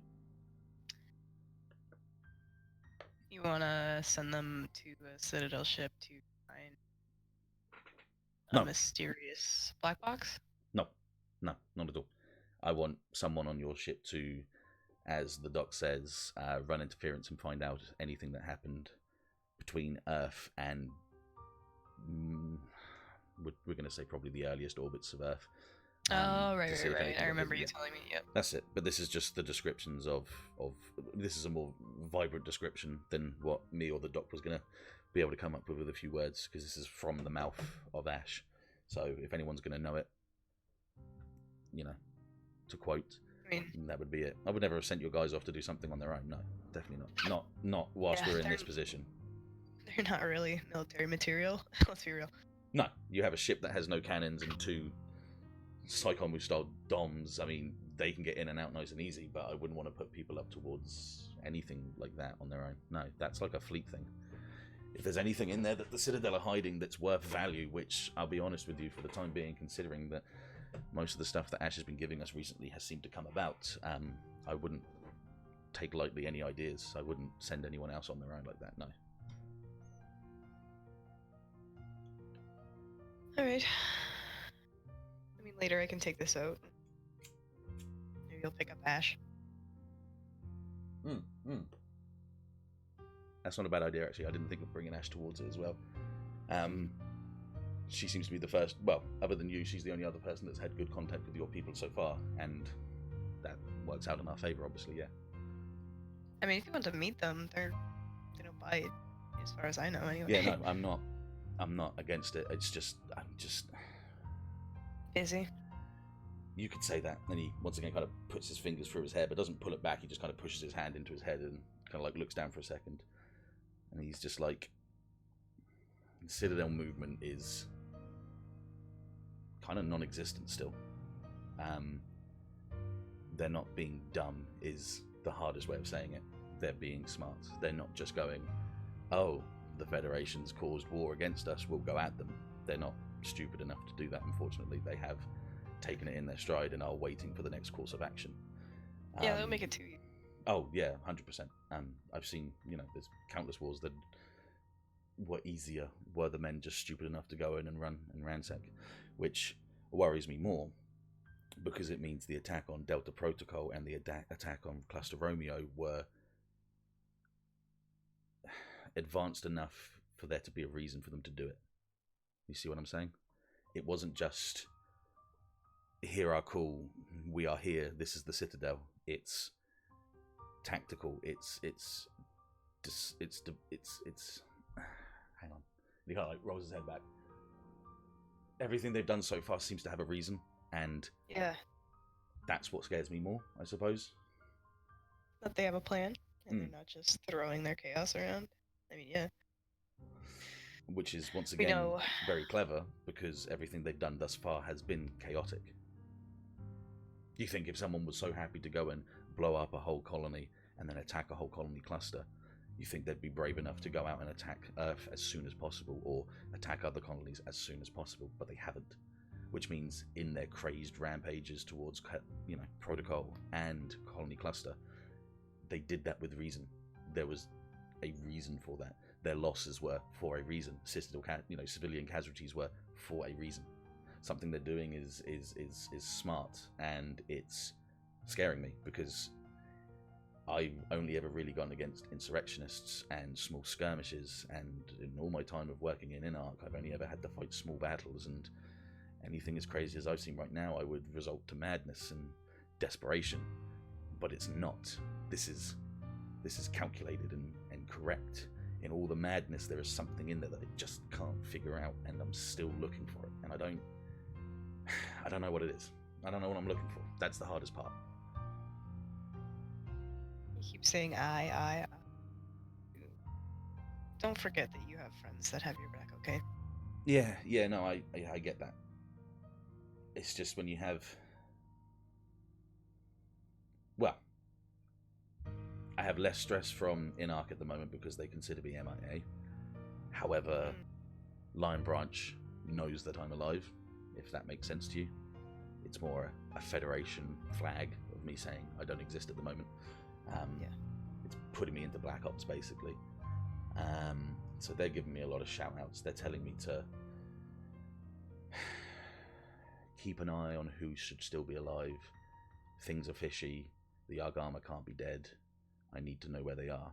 And my Inarch side is telling me I need to let them know. But the humanity side of me, the human, the heart of me is saying, no. If there's a section of our whole operation that's willing to fight with the Citadel and willing to do something to, whatever, conquer Earth, I suppose is what they're going to say, then no, you'll get your information once I've got my information. And yeah, I'll need everyone's strength for it. I'm proud of you, Dion. Proud of me? Yeah. I mean, the kid that I met, I say, because grown so much. Back when we were defending that ship that now we're chasing across the galaxy, would just do whatever they wanted. Even a few weeks ago, you said do whatever they wanted, and now look at you. I suppose in that moment when I decided that Inarch was the right decision, and killing that guy, be him the actual father of Anne, or be it who he was, this human trafficker at the time, everything seemed to make sense. Everything seemed to have a little bit of a cue in. Everything was there, ready to go. I was ready to do what was right for the Federation, but now I see the Federation ignoring common courtesy and common etiquette to war. I see them blindly calling out war against the Citadel without fully knowing what's going on. I couldn't even tell you if Chairman Garmina has even been outside of Earth, if you see what I mean. It's the idea of everything used to have a formation. Everything used to have a strict regulation and a strict reason for being, and that's why I did my job. That's why I killed so many when I did, and that's why I used to do what I did for the Narc, because they told me that everything I was going to do was for the betterment of humanity.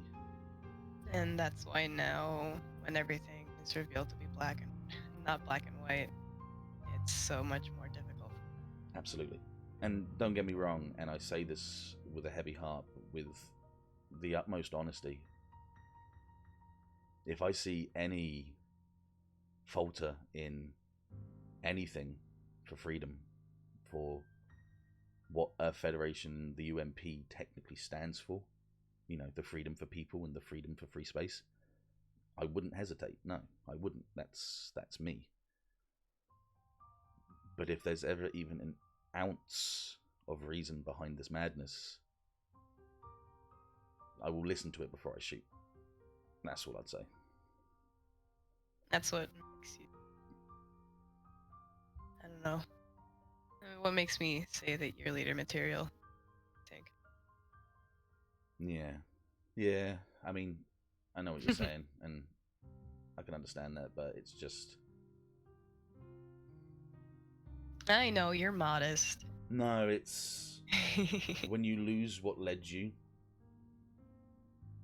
so quickly, yeah, it just makes you realize how much they went through before, or how much someone would go through and how much someone would do and still have the gall and the courage and the heart to put their lives at stake for others. Yeah. After everything that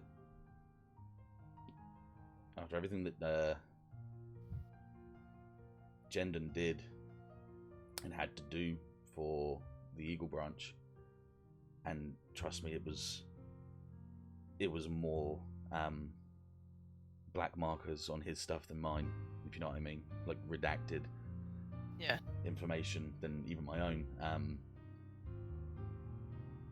and still have the heart to say, no, this person needs to live, I would lay down my life for them. Just kind of put a lot of things into perspective.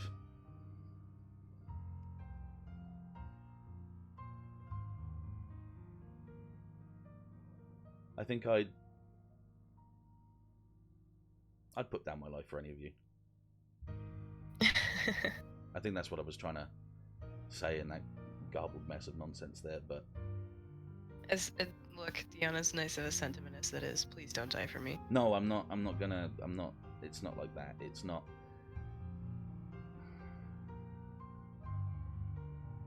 I think even now Gendon had a plan.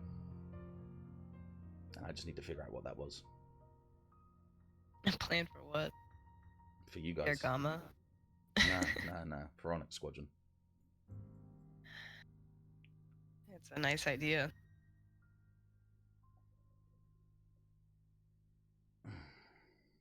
I don't know much about Eagle Branch. I don't know that much about Ursa Branch really as well. But I'd like to think I knew Gendon. And I like to think that he laid down his life for Ashe because he knew Ashe was going to give more to us than he ever could at this point in time. And I know that might weigh heavy on her, but I mean, look at it. And he kind of gestures towards all the paper that he'd given to you. He's like, facts are adding up. She's given us a lot of information that she doesn't know about, but it's something that we can use. I mean, I'd like to think that Ashe is worth more than... What a broadside to the chest. True. But I mean it in the sense of Gendon couldn't give what Ashe could give to humanity. I don't like that. How so? But I get where you're coming from.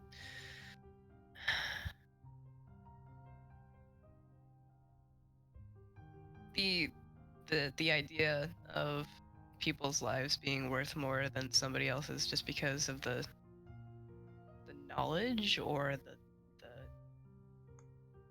tasks or even the wealth that they can give to somebody else, it's fucking stupid. Fair enough. Would you say between you and humanity you wouldn't give your life up for, I suppose this is very cliche, but you know, the needs of the many outweigh the needs of the few? This may sound selfish, but I don't want to die. No. I completely agree. I completely agree with that. I don't think anyone does. But if you had the chance to save someone, and I don't mean to put it into perspective, but, you know, someone like us, someone like Anne, would you help them before yourself, or would you risk it all and, you know, let yourself live? It would be really heroic of me to say that I would, but I don't know. Okay, and that's fine. I'm not here to judge anything from that point.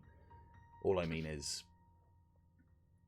I don't think Jen would have done that if he didn't think that there was something in it for the majority, more than just himself.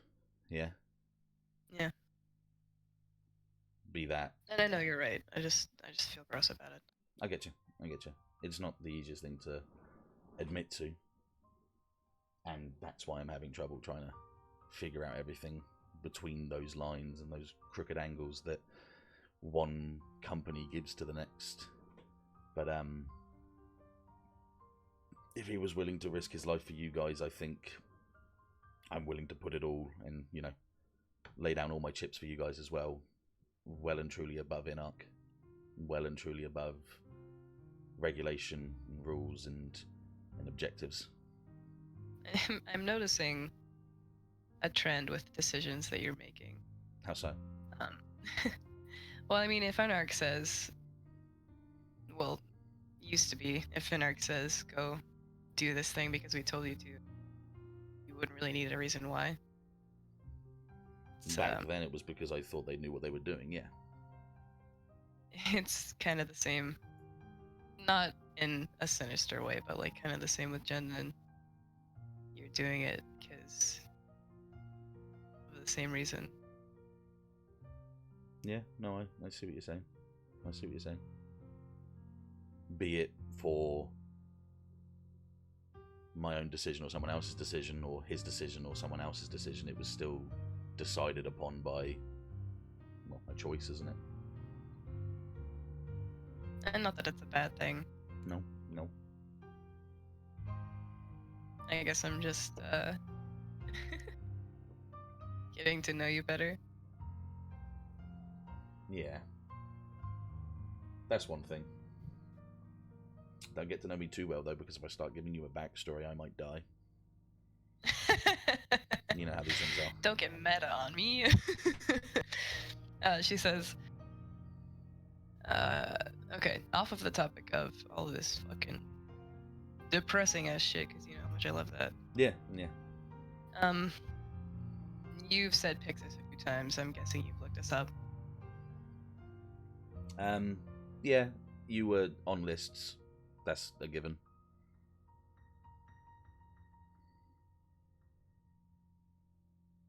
I'm gonna take a. Oh no, not anymore. But I'm gonna take a wild guess that you guys aren't exactly the mafioso or anything like that. You're more of a kind of like the tip of the branches, not the root of the ordeals. Yeah. Okay. To put it bluntly, and to put it very honestly towards you, people like Pixis and other groups that I know of, which I won't mention names because I'm not going to try and act like it's something that I'm targeting. People know about you. People will know about you. There's not really any way of getting away from that. It's Inarch's job, it's Inarch's career to know where things are. You've probably spoken to someone in your life between groups that was Inarch. You've probably spoken to people that were feeding information back and forth because there is money to be made in the black market. You get me? Oh yeah. I mean, we've sold to you guys before. Absolutely, exactly. It's not just it's not all black and white. It's how much money can someone make to keep them going. It doesn't matter where it comes from. Everything has like a placement.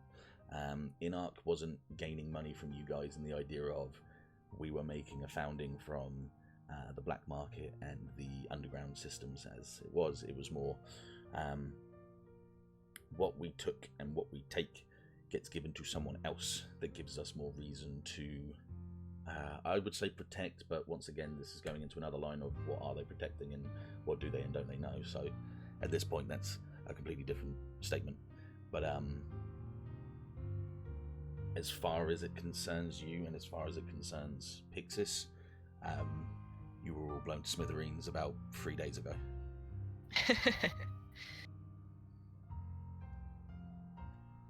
I'm really starting to like Dion. No offense. No, understandable. And if I can make it through to the end of this war, maybe I can take over a branch, or do something about whatever this company does that makes it a little bit worse than it could be. I'm not going to sit here and say vigilantes are the way forward and our life needs to be pirates and cowboys, but if there's any way of semblance, and if there's any way of priority to the people that I can do, once this is all over, that's what I'd like to sort of change into. And he's been fiddling with his hands like the whole time he's been talking. Nova's like, oh, proud of you, but also, haha, nerd.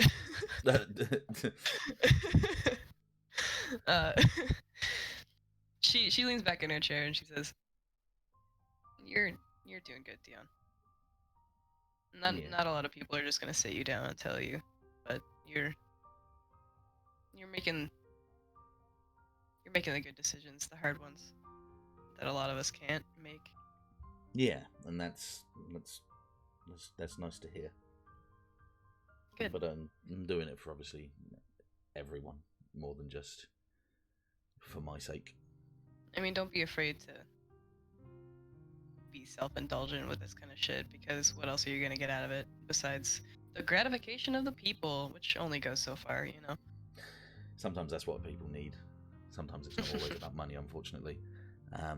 Myself. No, I'm not talking about money. I'm talking about I know. self-fulfillment. I have a couple of things on Earth I want to take care of when we get down there anyway, so it'll be something that I might call upon you guys. Yeah.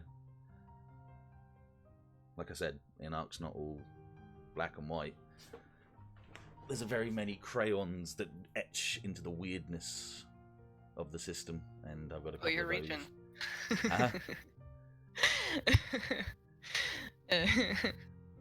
I'm just teasing you. But yeah, there's a few things that I'd like to finish, I suppose. Family or? No, I haven't had family for a while. It's more, I got a couple of things I need to pick up when we get to Earth. Or a thing I'd like to pick up when we get to Earth. Couldn't be a suit, could it? Maybe. I mean, it's about time. Yeah. Have a Gundam. Fred has a Gundam. Oh, no, it's not a Gundam. Shame. We were gonna be the Gundam squad. Well, 50% of the squad's a Gundam squad already, so. No, I think I deserve having her back, and call it selfish of me, but that'll be something I'll be looking to get some help with once we get there, because I don't know, I feel like maybe I might be a little bit more help on the battlefield with it compared to how I've been recently. I mean, you're okay. You're not bad. I mean, let's be honest, I'm rookie numbers in comparison to you guys at this point, at least. No, you're fine. It's fine. You don't have to be. You don't have to be explodey boy. You can back up, boy. I've kind of taken to the idea that I might pilot the ship whilst we guys are going and doing our things. At least for the time being. It might help the dock if I'm on the hangar. I'm in the hangar if I'm in the bridge. And it gives you guys a little bit of freedom to flex up who you're fighting with. And I'm not saying anyone particular. I'm just saying it gives you a bit of flexibility, because this won't just be one big fleet going between section and section. This will be more. We get a task. Pixis get a chance. That blue old thing there is going to get a chance. Do you see what I mean? We all get tasks that we might need to do, and we'll meet up and convene when and where we can. The more we stick together, the more we stick out like a sore thumb. Yeah, you're right. And I know you guys are quite keen on the idea of maybe moving towards Mars.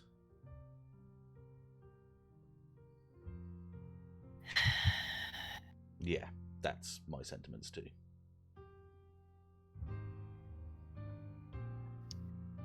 Man, I don't want to split up. I just got everyone together. Well, yeah. I mean, you're going to come to the Corsair, right? Yeah. Okay. Well, if we can keep things as close as we can, we will. But there will be times when we'll need to split and go to different colonies, whilst other people do other things. Like, for instance, at this point in time, whilst we're getting this information through Pixis, it's probably better that they stay not here, because this is where they're not supposed to be, but away from any combat for the time being. So I don't know, that's what we're still working on right now. Something we'll all need to, well, something that we'll go through the briefing with the captain in a bit. Can I have a couple days to spend with my family before they leave? Oh, we're not expecting to go anywhere for a couple more days. There's no Federation. There's no Federation fleets that are supposed to come through Citadel. That are coming through Colony Cluster for the next few days. So, and that's once again because we don't know where the Citadel are. I wouldn't like to think that we're just going to abandon Romeo. Like, see you later, have fun. By the way, you've got 3 days without anyone being around to help you. So we have a few days before we go anywhere because, well, we as a trusted heart and honesty would rather stay here until we know that they're coming towards, we know that Federation are coming to defend this place. Then can see them on the horizon. Yeah. That's it. Yeah, absolutely. Which is why we've got a couple of ships around that are going to do that job exactly. Okay. But that's fine. I guess that means we should wrap up to care of before we leave. Yeah, well, we're nearly there. We've pretty much sorted it. We've got We've got a few more batches of well, we have a supplement team that's taking over you guys on the Argama, which will be interesting. And then we'll have I think it's one more ship I think we're waiting on, but that's one that was close by. And then we'll start moving from there. You were talking about your suit earlier, and I kind of went down a rabbit hole thinking, I forget if I ever asked you why you wanted the tornado in the first place.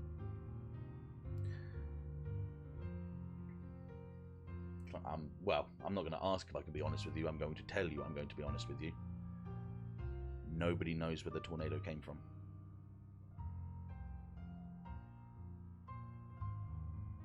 Yeah. You see, when 79 years ago, when the RIPS came through and gave us the technology, remember the technology that was coming through was scraps and debris and bits and bobs of things. About 5 years ago, the tornado broke through a tear, as it is, completely as it is. The reason why it was on Delta Protocol, no idea. Federation didn't put it there. Citadel didn't put it there. Inarc didn't know about it. BIOS? Well, you see, Doc doesn't know much about it at all. He just wants to look into it. So if anyone would know anything about it, it would have been him. So I could talk to him. That's an idea. My intentions here are, whilst I was working on... So you've got to understand where that lies. 5 years ago, this ship came out of nowhere. 4 years ago, I joined the military as a cadet, quote unquote. 4 years. Have you been chasing it? Not chasing it. I've been outposted, I suppose. There was a Lion Branch member in every colony for the past, say, 4 or 5 years. And I got the lovely task of pretending to be a cadet again, because I was the youngest and it was easiest to do. And if Brian ever wanted to go to a Delta Protocol, he probably would have beaten up so many people. I don't think he would have survived that long. So that was my job to do, you see, yeah. Yeah. That it landed on my doorstep. Luck. That the Citadel knew it was there. Cultivated. It's it had a reason. They know about it. The ship being there, BIOS's fault. Well, no, not even BIOS's fault. At that point, when you're looking at it, it's the Federation's fault, because that was their maiden voyage. It was, well done, BIOS. Clap of the hand for you and a pat of the back. Let's go show people what it's like. That was lucky dip for the Citadel. And they got away with the lucky dip, but they didn't get the prize. And that, as he points, is yours. Mine. Not the Argama's, not the captain. No, it's yours. No one laid claim to it, and no one can lay claim to it. There's no serial number, there's no regulated database on it. It's, hate to say it, but it's alien. It's an unidentified flying mobile suit. No one can lay claim to that. That's yours. That's your honor. That's your trophy. So if you blow it up, he says with a bit of a stern look in a jokey kind of way, he goes, I can't bring it back. We can fix it, but we can't do it completely.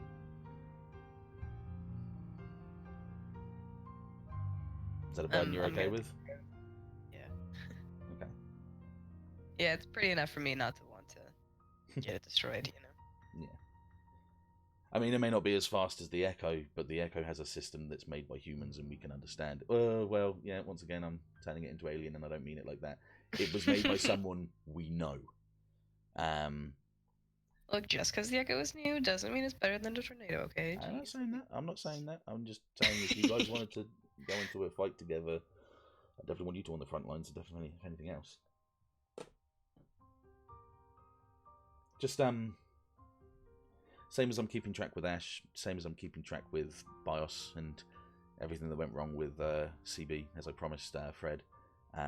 Just tell me if anything ever goes weird with the Tornado, if you get any feedback, if you get anything, you know, strange. Yeah. I mean, you've given me kind of an idea.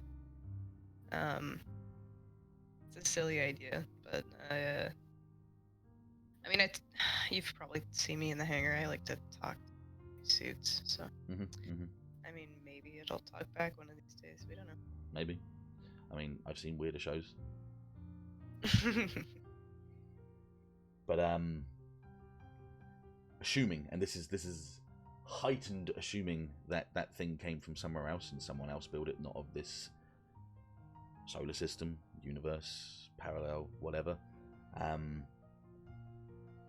It's definitely made in the same way that we made mobile suits of this era. So there's at least a little bit of confidence in the idea that it was humanoid. You know, it was whatever you want to look at it that way. I'm not even going to go into the ideas of it maybe being future, past, tense, whatever the hell. This isn't some Christmas carol. But yeah, but something like us made it. That, or it was someone that made it and it got lost in the rift and the rift came back. Do you know what? I'm not even qualified enough to explain anything about the rifts and the tears, but it happened. We have these things, and this thing came through as well. That's the best way of looking at it. Yeah. So if anyone can get anything out of it, activation-wise, I mean, the one that talks to mobile suits probably is the best one.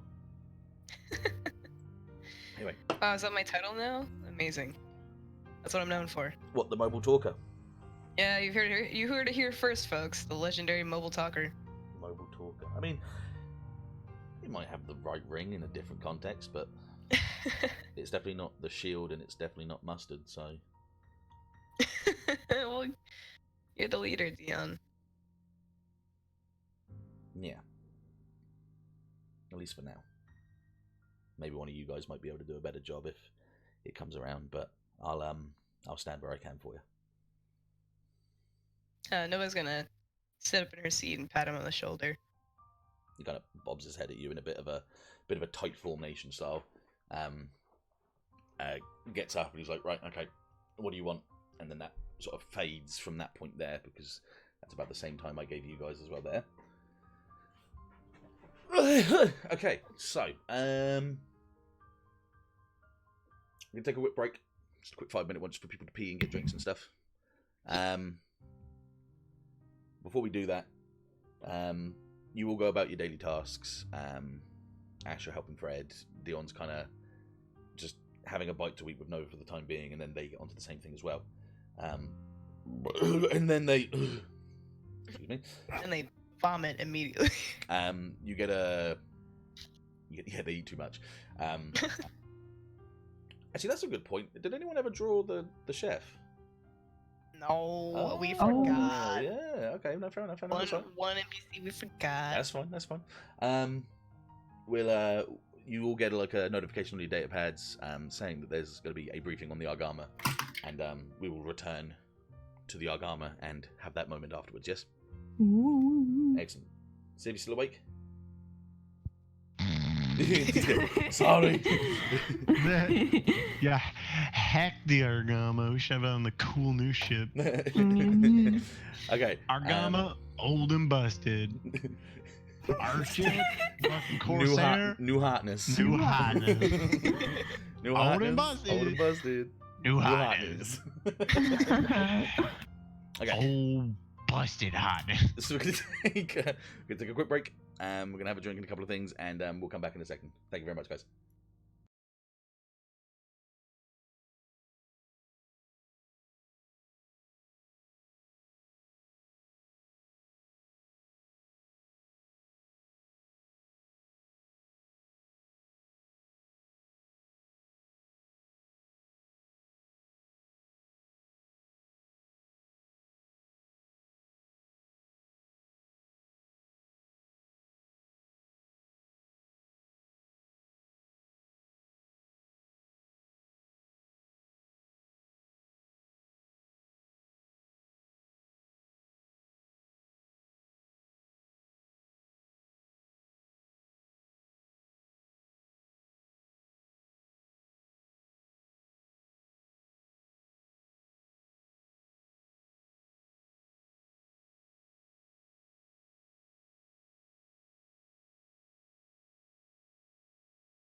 Wunderbar. Wunderbar. How do you do that? The what? You make a really loud pop. What? It's kind of like it's like it's a random. it's random. Yeah, I can't do it all the time. I think it's like when I have like Spit. yeah, it's like spitting. Yeah. Okay. Let's change the music. So, after a while, you guys are transported over to the Argama. 1 second. And put into the... Oh, that got louder than I thought it was going to be. Okay, let's just lower you down a little bit, baby. Banjo.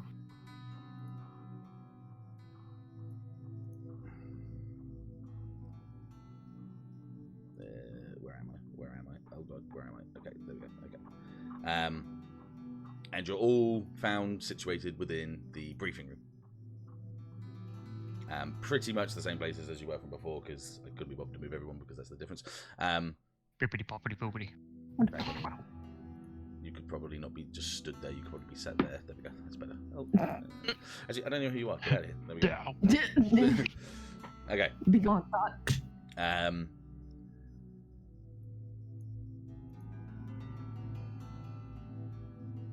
If there's anything you guys want to say before I start, by all means, you go ahead and do it now.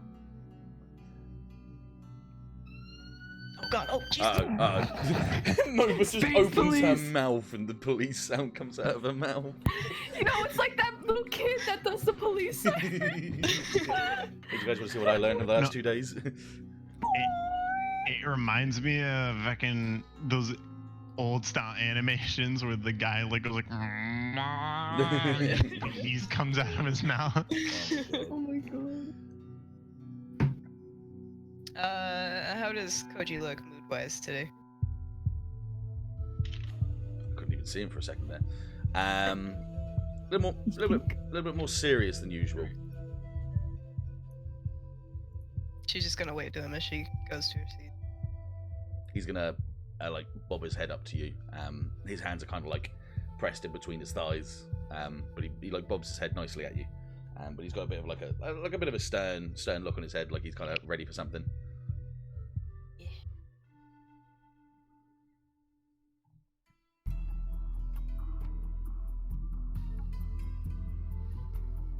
Anything from anyone else? I'm good. Nope. Oh, okay. No roleplay? I see. Ouch. Went in for me. He's like, God damn it. Looks like I'll have to fucking, yeah. Yeah, send me back on that railroad. Keeping it svelte. What the hell? Okay. There you go. That was it. Yeah, that. Yeah. I can't tell you when and how I do that.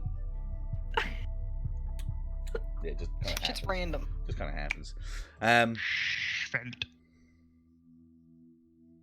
So the captain and his sick are standing by the little briefing podium. Gives you all a looking over, just sort of checking on everyone. You know, there you go. Sorry, you notice he's got, like I say, he's still got like the coat and the hat this time, but the hat's kind of like tilted a little bit to the side to make him look less like the Federation fleet that he used to be, and now he's just a man of his own accord, with the cape kind of like flowing off his back. And he's just, like I say, he's looking over everyone just to make sure they're all okay. And Nova, you do see that obviously Pixis is here as well. Part of something bigger, for once. Sat in the back, yeah. The captain kind of raises his hand to stop you all from talking, but there doesn't seem to be much talking anyway, so he kind of does it very quickly and like, okay. And he's all, yeah, my second in command. He bobs his head and he's like, thank you all for coming, hoping that you are all in good form. Now, there are a few things as this company is now that we must be doing to ensure a satisfactory end game, end completion. Earth Federation will be here within 3 days, and the cluster will be safe at that time from Citadel attacks, as far as we can tell. I cannot guarantee safety, but I can guarantee defenses. Now, as the Argama, and as the rest of us are now known as either KIA or MIA, we have a few missions that we must do to order us towards a swift justice towards both Citadel and those of the Earth Federation that are turncoating against us. If I can bring Ensign Dion over to the front to explain the situations. Dion kind of gets up, looks at Jorgen, looks back, and kind of scrambles over the desk, falls down, stands back up, and starts walking over, dusting himself up. And Nova is gonna give a silent clap. She's trying to make eye contact with him. Ashe is just like. For a guy who can give a good speech, he sure has very poor social skills. Yeah. What's his charm? 0 + 1? His charm is 0. There you go. He's gonna turn around and like just rest his rear on the desk. The second inquiry's gonna stay there, and Dion's gonna come in and turn around. Okay.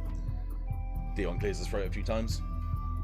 Okay. Thank you everyone for coming. I know this has been a hard few days, and for a lot of us a hard few months now, since everything that happened at the Delta Protocol, and well, Jesus, the music. But I'd just like to say, from at least from me and for those that have been branded as higher ups than you at the time, we thank you for your continued, well, not even continued service, just for doing what you have been able to do for justice, I suppose, is the best way of putting it. Now, as this storm beams over the side of me and it's making it harder for me to concentrate because it is banging against my window super hard. Please go away, come on, this is loud, man. I'd like to just set a few things in operation before we start moving away. Obviously, as of this time right now, we're going to stay situated as like a little bit of a defensive side for Romeo until we know that the Federation are, you know, on the horizon towards Romeo, and then we'll make our move. Our movement will be towards the once has been colony of Delta Protocol, and from there we'll try and move inwards towards the internal orbits of Earth. Before we do that, we have a couple of different ways about this that we'll discuss with the group. And he kind of like presses a button and the big screen behind him turns on.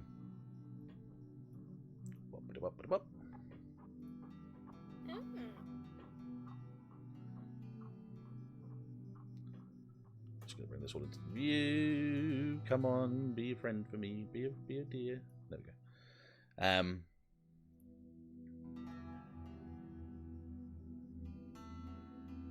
Okay. So. Oh yeah, it will be updated, don't worry.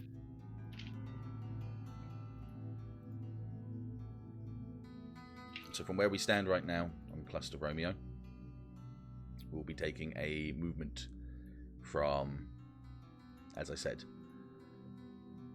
Can I grab both of them? Is that going to be a pain in the ass? It is going to be a pain in the ass, of course. Why wouldn't it? Yeah, highlighted. Sorry. We'll move around the outside orbit as best as we can and make our way towards Delta Protocol as a group. Once we hit this point, we'll start to disperse our groups into smaller formations and work in tandem with other groups when and where we find them.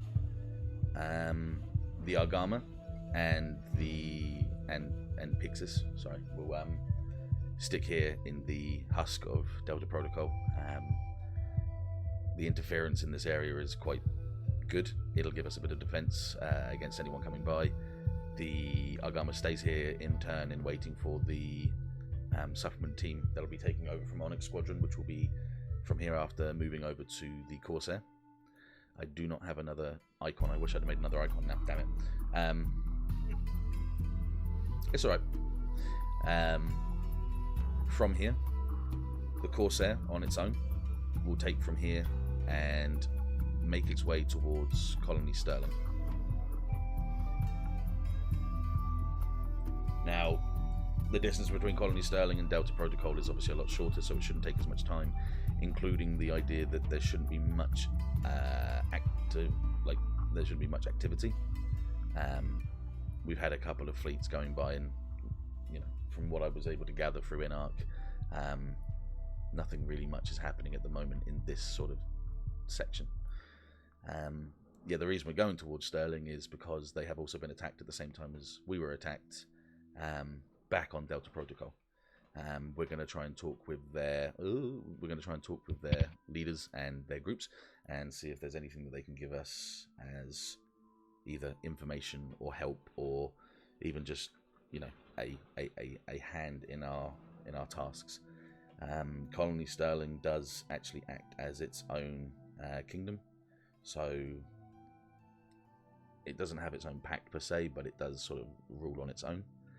The same as Ryubashir, but Ryubashir are a bit more strict in their own things, and it's not worth us conversing with them for any reason, basically, at this point. Is there any questions?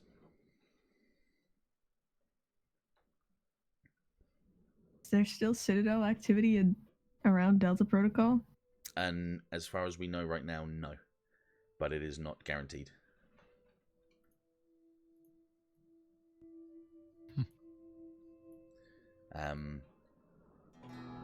The chance of us coming up with Citadel on the journey is obviously going to be high, because otherwise this game would be boring. So we can't factor out an easy movement, but compared to going in any other direction, it should be easier. Yes. And did he say that Colony Sterling isn't allied, or doesn't? Colony Sterling doesn't. Colony Sterling is kind of like its own thing. It runs under the UMP, but it is its own thing. Independent. Yeah. It runs. Maybe like a city state. Yeah. That's a great way of putting it. Yeah, absolutely. Yeah. Now, Fred, I wanted to ask you actually, whilst you were here as well. Sorry, let me reiterate that. Pilot Beaumont, I would actually like to ask you, whilst you're here, you had an idea about the Mars colony? I did. I thought it would be important to reach out to them to see if they had contact with Citadel, and to warn them of their activities and the impending conflict. That way, if they are in any way related with them and are dealing with them, they can cut those ties, which can cut off an important supply chain. Or we can also identify another potential threat that the Federation doesn't know about. And this includes the information that you got where the ship that was taken from the Delta Protocol was more than likely using Mars as a catapult to return itself back towards the clusters. Yes. Okay. Well, that in itself is good enough reason, be it that we might not go to Mars because of the long journey. If anyone's going to know any information about what's happening there, it would be Colony Sterling, yes. So even if we don't go that distance, it's at least something that we can apply and work into information gathering when we get to Colony Sterling. Yeah? Correct. Okay, cool. That's fine. Let's see. From Colony Sterling, depending on what information we gather, what allies we gather, or what enemies we gather, and depending on whether or not we move towards Mars or we move back towards the inner colonies, we have a couple of things. The first one being, there should be, or has been, idea of a Citadel ship making the rounds and possibly attacking and stealing information and equipment from Earth orbit laboratories and hangars. This information is gathered from us by pilot. Whew! Forgot your last name for a second there. Olay, isn't it? Oli. Sorry. This information is gathered through beta intel that she's given us. The information is not 100% solid. Therefore, Pixis, we are hoping to ask for help in gathering information and interference on the last few years of Earth's orbits, Earth's laboratories, and any such incidents that have tried to be swept under the carpet, to do with any missing items or utensils, well, equipment or anything that they might have been working on. There's every chance that there's a Citadel ship at the moment that is currently carrying possibly a very valuable item, or even so a person of Federation intelligence, which can pose a massive threat to, well, anyone really at that point. A lot of information could be taken from anyone, and we don't know their ways of gaining intel. I'll speak to you guys later about that. We'll have a more one-to-one about that, because I don't want to put Pixis into the front lines. I know you guys have got a sturdy ship and a sturdy couple of mobile suits, but if I can save lives, I will try to save lives. This is why you'll stay here at Delta Protocol with the Argama, whilst the Argama protects you, and you run this interference to see what you can figure out. And they all kind of stay quiet and kind of like nod and look between themselves, and Mama kind of like leans back and crosses her legs in her arms and just sort of like listens in as well. Dion kind of just nods solemnly to them as well and looks back through the groups. Now, obviously, our main target will be Earth. That is where we wish to get to, and I unfortunately cannot give you any information on what will happen when we get to Earth, but hopefully the information that we do gather from here till then will be enough to give us the right indication of where to go and, where to lie. Biggest point of problem when we do get there would be that now that the Earth Federation has declared war on another entity, there are large quantities of defensive fleets that now surround Earth. They're not just going to let us, a bunch of people that shouldn't exist, just freely fly into Earth. We would then be as much a threat to them as the Citadel. We have a few ways and a few ideas of how we're going to get through that. Any and all ideas right now would be very much happily suggested.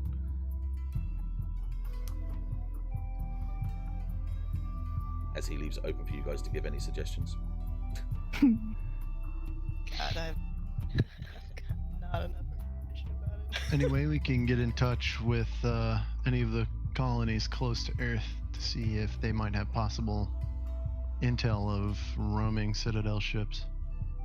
Well, hopefully, would be my first response to that. Colony Origin and Fragment Memory are little more than museums at this point. Colony Origin was the first ever colony that was produced. It's just a small time civilian colony with a small Federation force that would underlie it. And Fragment Memory is a bit of a science branch. In fact, some people here might know this science branch a little bit more than others. And he kind of very vaguely gestures towards Nova with a nod. Sort of obviously underlying Anne for you. Yes. Other than that, the colony that's used on Spaceport is a lot smaller than any other ones. It's a dock at that point. Yes, we could probably use information from them, but it would be something that we'd need to be a bit more cautious about. We don't want to give anyone too many ideas that there's a fleet coming towards Earth, which means by the time we start moving towards Earth, it might just be something like, well, just the Corsair that would be going there. And then hopefully getting more people in later on. Can you understand that risk? Yep.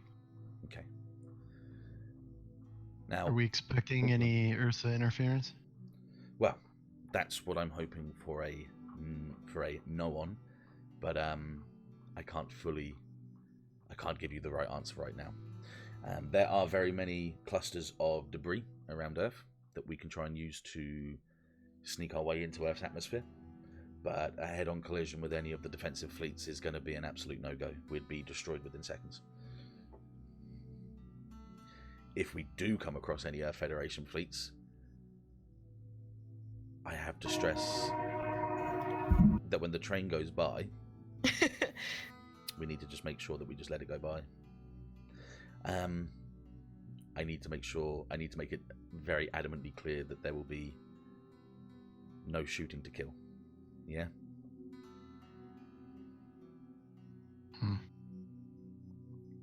Disable, dismember, get anything you can do to stop mobile suits from attacking you, but if our Federation want to attack us as a threat, we want to prove that we're not going to just hurt them, and we're here for a purpose.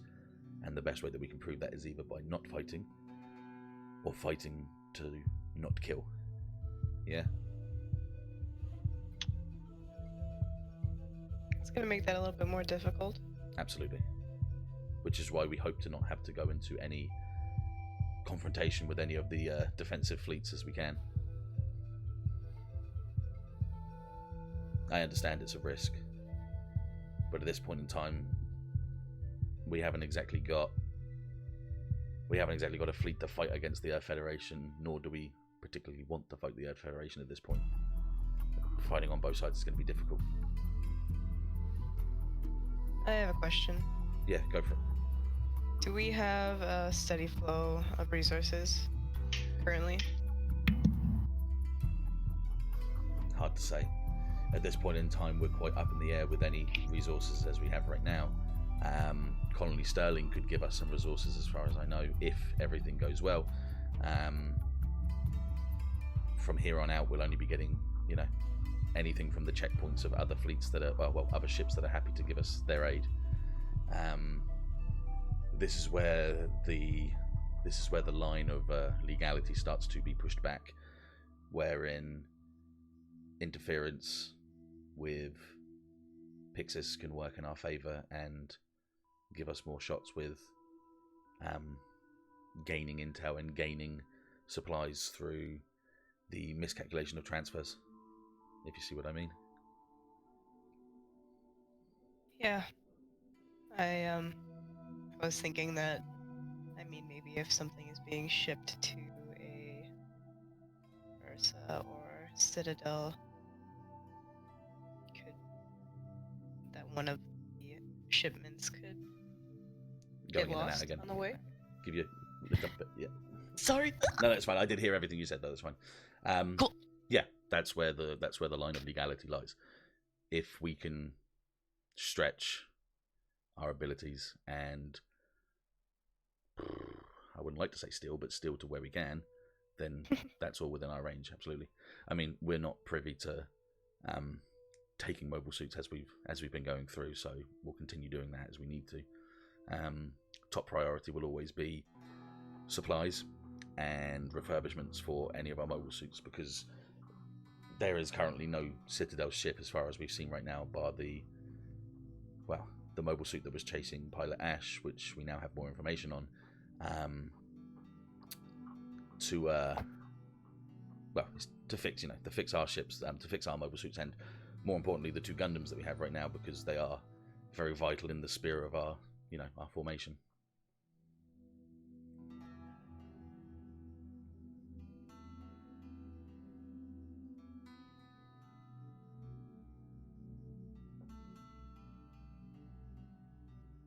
How are we feeling? As good as we can feel, I guess. Well, yeah, I can understand that. And it is a risk, of course. Everything we're doing right now is a risk, but Now that Ursa Branch knows that we're in on what they're doing, they won't hesitate to attack us when they know where we are. We need to keep that, well, feasibly, and the best possible outcome would be until we're knocking on their doorstep. But I can't promise that either.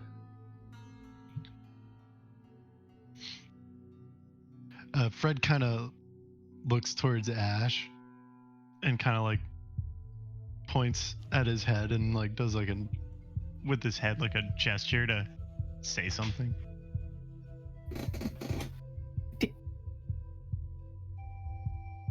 Like he points at the part of his head where your beta is.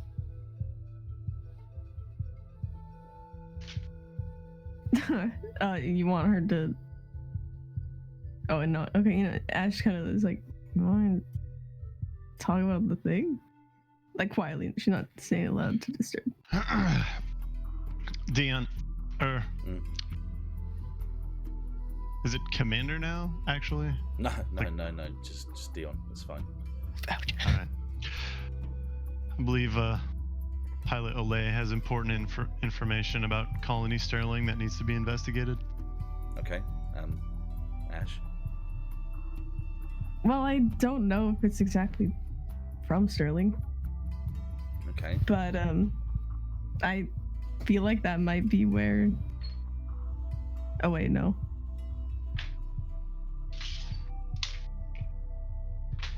It's okay. You're in. Everyone's, on your side here. Do you know what's? Is that where you're saying that where this beta vision thing is coming from is Sterling? No, I didn't say that. Do you think it's possible it could be? There's every chance. We don't know where it's gone. The only information we have from you as thus far is it's in a Citadel style base / ship / colony. It could be anywhere. My main intentions were this area here is a sort of dead zone, and if anything was stolen from Earth, this could be an area where Citadel ships could have sort of underlied their movements. Why? Do you have more information? Well, I had another vision thing happen. Okay. And you do get a couple of people kind of like looking at you at this point. Pixis will kind of like lean their heads towards you. A couple of people from Amber Squad kind of look back towards you, and even the captain of the Argama kind of looked back at you as well. Except for Hyobe, he's just dead straightforward. As you say, vision. Obviously, they all kind of look at you, not ludicrously. They just look at you. Ashe kind of folds her hands together, nervously. I saw one discernible figure. Okay. It was the same base as before, I think. Mm-hmm. But this guy entered. He had this helmet, one visor slot on it. Okay. And a lot of hair, I guess. Okay. And then on the helmet were two big horns. Mm-hmm. They point down. Okay. He was wearing regal-looking clothes, red in color. Yeah. And I was wondering if that's anything like what's from Sterling. Well, Sterling do have like a coat of arms and a sort of regal look to them, yes. A lot of their outfits are sort of double button shirts at the front, like suit fronts at the front, pauldrons, the sort of pauldrons, like the fabricy kind of pauldrons with the bits that drop down over the sides, single shoulder cloaks and the like. So that's recognizable as Sterling clothing, possibly, yes. Anything else discernible about it?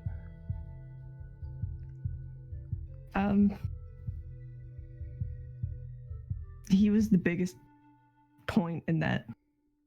Whatever is there. Well, my viewpoint in it was through like almost a visor, maybe like a camera. Okay. So I have the feeling it's a suit. Like a mobile suit? Yeah, a mobile suit. So what they captured could have been a mobile suit. Yeah, and that's what I'm seeing through. Okay, no, that's fine. And it might be on Sterling is just my concern. Or, well, something to be aware of. Well, okay. We'll look into it. If there's any chance that there's Citadel activity on Colony Sterling, we'll notify them as soon as possible. We'll get a better description from you later on about possibly who this guy might be, or this person may be, sorry. Nova's gonna subtly look to Mama where she's sitting. Mm-hmm. And like kind of gauge whether or not she knows what they'd be talking about, because Nova knows.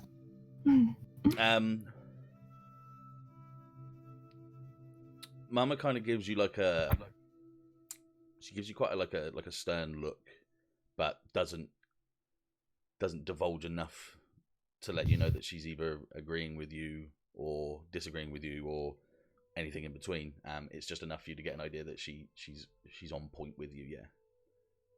Yeah, we just share a glance. I'll go back to sitting quietly. Okay. Can I investigate a mystery? Go for it. Yeah.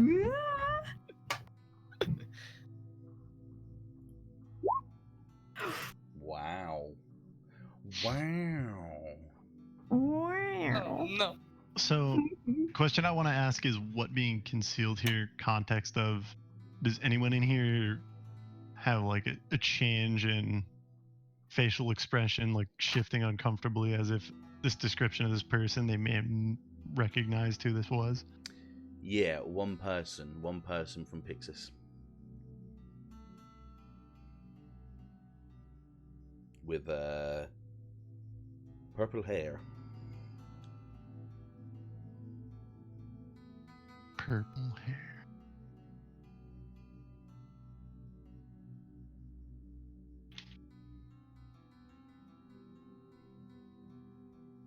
Yeah, is that okay? Yep, that's cool. it. No worries. Yeah, no worries.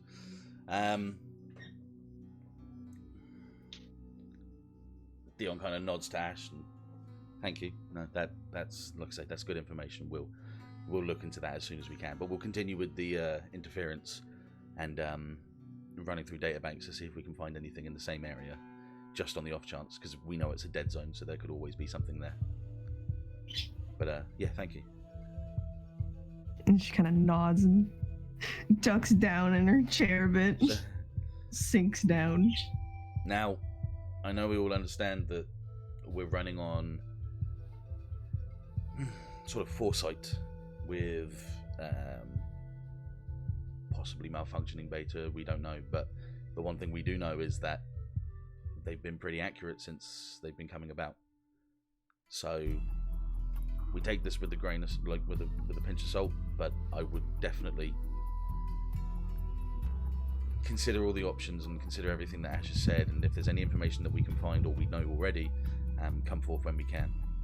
I'm not expecting you to do it now in front of everybody, but if there's anything that you can give us, there's any information towards this, by all means, please bring it forward to me or the captain or anyone. We're together in this, remember that. Now, there's one more thing that I need to keep on point with that I gathered from Inark before claiming out MIA. You see, now that there's an underlying root to the cause and a war that's been declared between two parties, the leaders of the Quarters of Earth will take for a meeting. Now, this won't happen for a while. Movement right now is restricted because of these threats, but they will begin to convene and settle differences between what each Earth Quarter should do. This is a common practice that they do every year, but they will do it now because of the war starting. Now, Colony Paradiso is typically the place where they will hold these meetings. My main interest in this is the fact that this is of all quarters, including the Eastern European Quarter. And if the Eastern European Quarter have anything to do with the Ursa branch, which they definitely will, they would be there at that meeting. And it's a threat. We need as many people on our side as we can, and if we can stop a potential, I hate to say it, but assassination or bombing or straight out attack, it would be wise for us to go there when we know the time is right, when we know the meeting is at hand, and when we know these these quarter leaders are kind of situated in one place. Do we have any idea how much time we have? A couple of months, maybe less. Depends on when they want to do it. It's something that I can run interference on myself within ARC and leave Pixis to do what they need to do.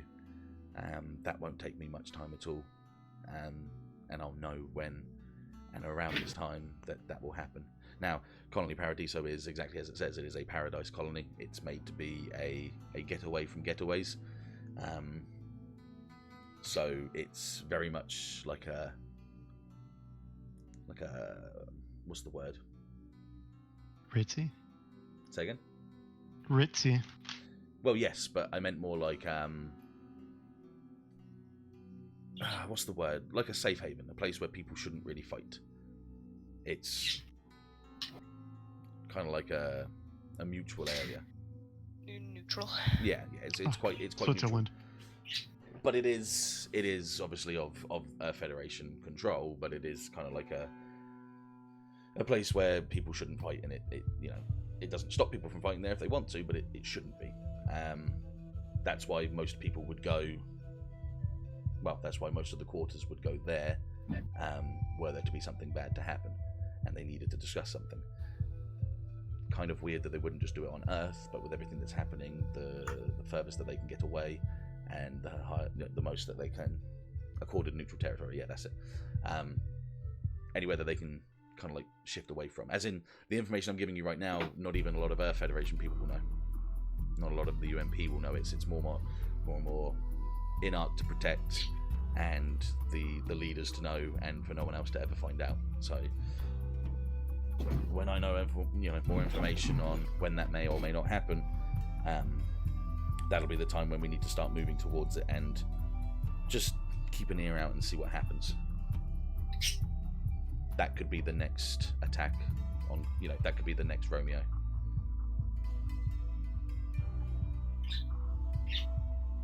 Any questions?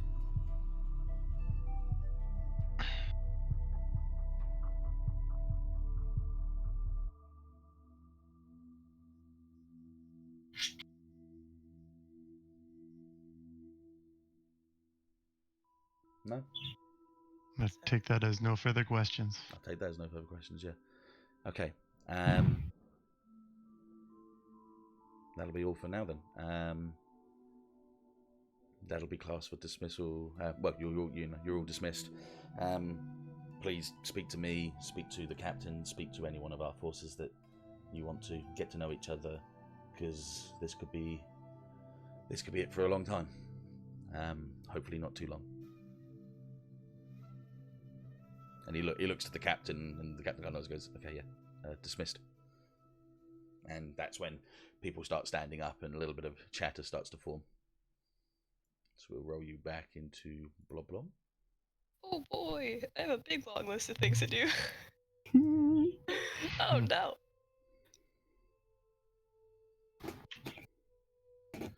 So most people kind of stay in this room.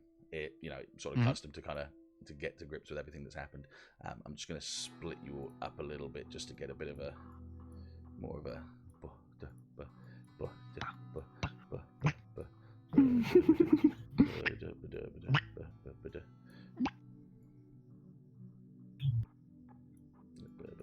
there we go. All a little bit more up in atoms. Up and atom. There we go. Atom. Okay. I am balancing. It's Well, fine. there you go. Okay. First come, first serve. What are you guys doing? I'm gonna come up behind Nova and kind of just rest a hand on her shoulder to get her attention.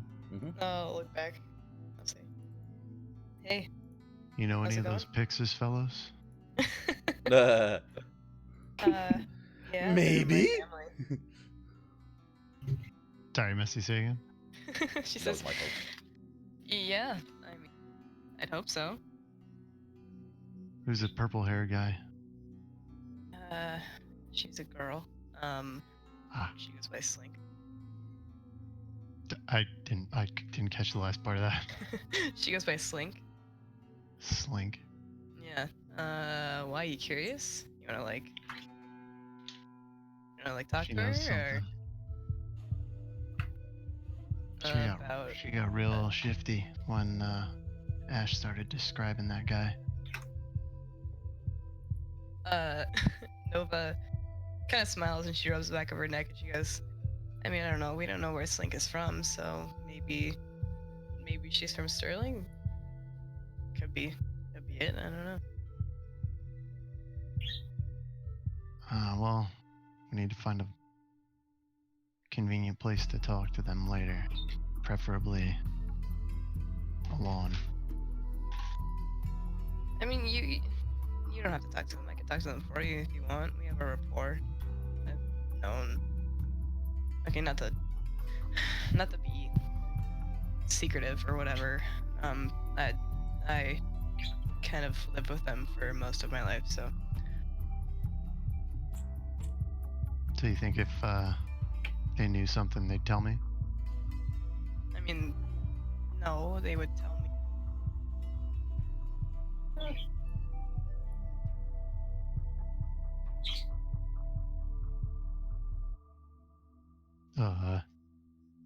Did you die? Hello? Hello? Did you die?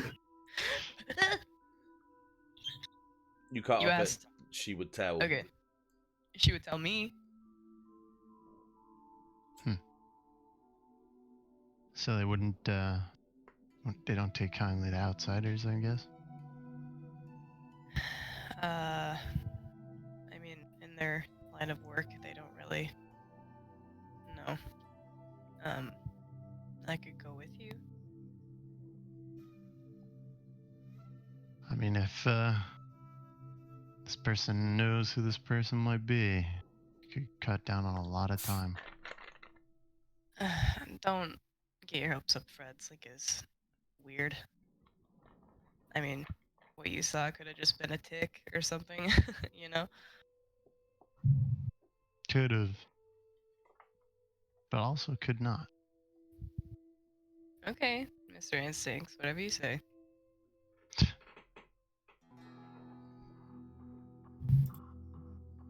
So, are you gonna help me later? Or what? Yeah, I have to talk to Mama soon anyway, so. I was gonna bring Ashe to kind of talk to them about the visions more. Hopefully get Alright. an idea of what they need to be doing. Alright. So, I mean, while that's happening, you and I could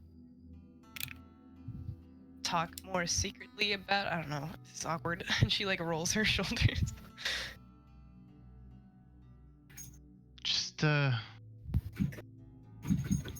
fetch me when you think it's a good time. Yeah, you got it. Alright. Thanks. Now Fred's just gonna kind of wander off towards the doctor. Nova wipes the sweat from her brow. Wait. Not this Okay. doctor. This doctor. Oh, okay. What? I want to talk to the captain. Okay, sure. Hell yeah. She's like, ranks are gone. What's up, bitch? Explain what you're gonna do for me.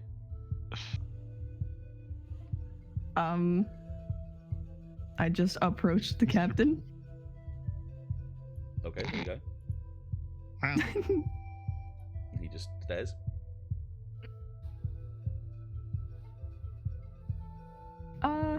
Actually, Captain, can you come here? Just this way. It just kind of points around and this way. Kind of flicks his brow a little bit, and sort of like you see his mustache kind of curl a little, and he's like, "Okay, after you." Hey, Cade. Jorgen comes out of nowhere. Assassin! Just fucking tackles. He follows you up to the higher layer. Yeah. Oh, someone just added me about the password, by the way. Anyways. Okay. What? The password For for that model Leo I want. model. I'll tell you when we're done. Yeah. What? So now that we're over here, Ashe just kind of like crosses her arms. So you were pretty close with Jendon, right? I know him quite well. Yes. Do you? So you're a little familiar with how Anarch works. 1 second. I've got Sonic Forces giving me notifications on my phone. Piss off. I don't want your. Whips out his Bapla. I don't want your baby Sonic skin. Anyway, continue. Sorry. You're a bit familiar with Anarch, then. Yes, I knew it quite well. Worked with them for a while. It's my choice to bring Jendon onto the Argama when we moved from Earth towards Delta Protocol. Yes. Right. Do you know if they ever did any sort of system like dog tags? Yes. They did? Mm-hmm. Okay. Can I ask you for a favor? You'll want Jendon's dog tags? Yes. My dear, I cannot get what is not here no more. It was with him on the Delta Gundam when it was destroyed. Unfortunately, there's no traces of the dog tags. I do apologize. Yeah, sorry, Mako. You made my dog sad. Thank you. I made your dog sad, I'm sorry. Sad. Sad, I'm sorry.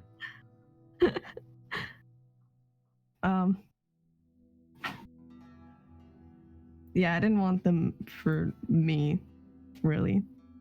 No. You know, I wanted to try and get some sort of memorabilia, Jendon, give it to... The Jendon merch. to Dion. I can see what I can do for you, yes? Yeah. Okay. Yes. I will look into it for you and I'll get back to you, yes? Perfect. Da. You're good people. And You're looking out for others. I respect that.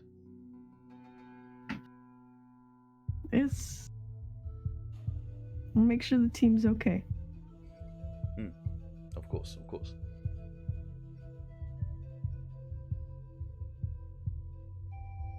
If that is all. That's all. You can return back to your captain duties. You are dismissing me. Funny feeling. And he just walks past you with a smirk, like... Interesting. Yes. Captain Ole. Daughter, I have been dismissed. Did you hear that? She's like, just looks at him like, excuse me? Half rations for you. Bruh. You just gotta like,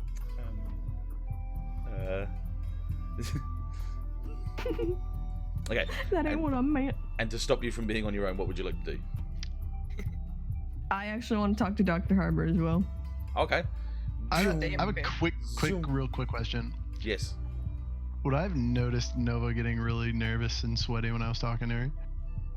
Up to Nova's Nova has discretion. a charm of 2. So Well, okay, say again. possibly Nova has a Possibly? charm of 2, so there's a possibility, but it's difficult if that makes sense. You want to do conflicting charm rolls? Do It it. would be charm versus like sharp or something. I think it is, yeah, because you'd technically be doing acting under pressure, but there's no acting under pressure to a Against a hunter. to a hunter, so it would be cool versus charm, I would say, just for this, yeah. Oh wait, If I roll cool. would it be my cool and his sharp?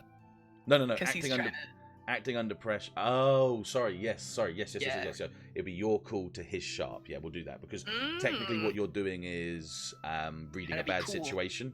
So you're rolling your sharp and you're acting under pressure to do a cool. Yeah, let's do it that way. That's cool. If you guys are happy to do Yeah, that, fuck it. go for it. Yeah, no, I'm good with that. I vote no experience on a fail.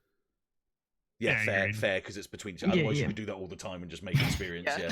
Yeah, you could basically play. You Play could, the system. you could basically. Yeah. See, Grace said the exact same thing. Yeah, I said act under pressure and read a bad situation. So yeah, we were on the same thing. No, I was gonna say it'd be Sweet. like you guys playing slapsy with each other just to get Yeah. experience. All right, Messi. Go for it. Okay, ready? Let's get a countdown. Cat.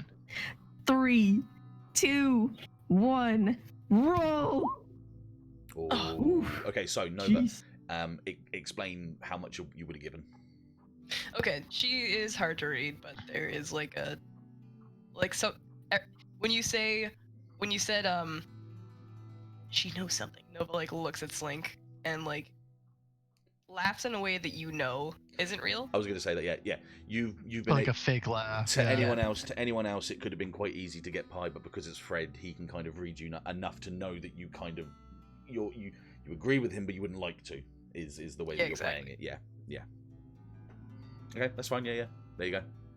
Cool beans. Did you want to Thanks. move back to Ashe? Yeah. I have a thing to do. That was my quick question. Okay. So- Well, yeah. Ashe will go towards Harbour. Nova. And Nova begin. Yeah, I'm gonna go talk to my boy. Okay. Which one? There are 3. This one. She's gonna. There's a few of them. Yeah. You talked to one of them already. Actually, no. There's 4. Actually, we can go Uno, Muno, Bino, Dino. Anyway, okay. Yeah. So she comes like. Your boy, or boy. I can't help that I have a lot of love to give. Okay. Where are you Uh, gonna go? Right one is actually Boye. Boy, yeah. Yeah, it's she comes- Boomon. Sorry, I'll move Down this way. Captain out of the way for you a bit. Jaeger. She like stops here, sits on the counter, and like swings her legs up so she's facing this way. Yep. And she, I guess, just casually sits and she says, "So, how you feeling?" He snaps out of a daze and looks at you and goes, "Oh, hey Nova, how you doing?" I asked you first. Yeah, I'm doing all right. I'm just trying to get this all together, you know. I'm acting like I don't exist, acting like everything I've fought for the past few years is a possible farce. I don't know who to trust. I don't know who to believe. I lost my commander.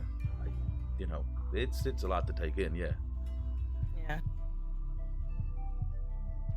I mean, for what it's worth, I'd like to think I'm kind of trustworthy. So. Oh yeah, no, I there's no one here that I don't trust. I just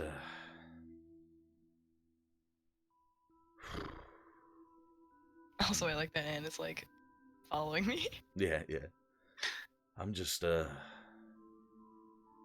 the first time in my life since I joined the military, I'm a little bit scared. I don't know 100% what I'm doing. I'm following you guys, not blindly, but everything's just, topsy-turvy on its ass. Yeah. Kind of in the same boat. Yeah. You kind of know where I stand when it comes to knowing what I'm doing this for. Yeah. By that I mean not. Yeah, no, I get it. I understand. I just it's just a lot to take in, for a guy that's just here to fight and get a good brawl out of you know, mobile suit fighting and combat and, you know, just protecting what I thought was right, to know that there's people in there that now aren't fully right anymore is a little overwhelming. I'm not gonna pretend I have some weird piece of advice for you that's gonna change your whole worldview or whatever. But... No, please do. Let's see what you got. And he sort of smiles and sort of shrugs his shoulder, like aimlessly, like you don't have to. He's just like making a joke. She's gonna try. Nova says, I mean, a piece of advice that you gave me that helped a lot is finding what I'm doing it for. I know that your reason has been turned around completely. It's gonna be hard, and it's gonna suck a lot, but I had an opportunity that helped me find what I'm fighting for now. I suppose that does help a little bit. Always hard to take your own advice, but I have everyone here on the Argama and you guys, and everything that you guys stand for is everything that I'll stand for. I want a free Earth. I'd like to say I'd want peace. I know that's never going to come by, but at best, the best peace that we can have. I guess. As noble as that is of you to say, don't be afraid to be selfish too. Yeah, no, I'm not looking to gun it with my life. I still got a few things I want to do. Namely, I wouldn't like to, you know, fall behind the hands of a mobile suit that's any less than mine, and if I've only got a Rizel at the moment, and meanwhile you and Mr. Fred over there have got yourselves beautiful, you know, pretty little Gundams, I'd like to think that I can get there first as well. I don't know, maybe I'll let you pilot her every once in a while if you're nice. I don't know, it's kind of tainted with you, so oh really? Yeah, it's kind of wanted my own thing, you know. I was gonna paint it pink, you know, give it some nice decal and stuff. Some flowers on there, right? Yeah, maybe, yeah, on the shield. Flurry of delight as it comes towards you with all its glory.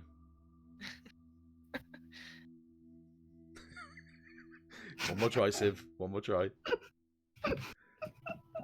What was that? It's like my fingers do hitting the D without even like you wanting to. Hey, thanks for the subscription, Katie boy. I love you. That meme is relevant again. Wait, I want to thank the bus driver. There we go. Okay. Yeah. So he kind of chuckles. He's like, yeah. She says, "Thanks for saving me last fight." Oh yeah, you think I was gonna let that tentacle freak touch you? I mean, you didn't have to jump in, but it was tentacles. Yeah, gross. Yeah. At least the metal ones. I mean, I'm kind of liberal, so it makes no difference there. But I mean, like, nah. If No, tell me more. Tell me more about that. No, I mean, you know, no, maybe. You've literally got Sunshine just sat at the end of these chairs, just kind of watching you two, just kind of like. So Nova notices, and she kind of leans her cheek on her shoulder and smiles at him. He kind of in no mean way. He just kind of like, you know, raised eyebrows, pursed lips, like like, yeah, all right, okay. I see the pink dude with the pecs. I get what's going on here.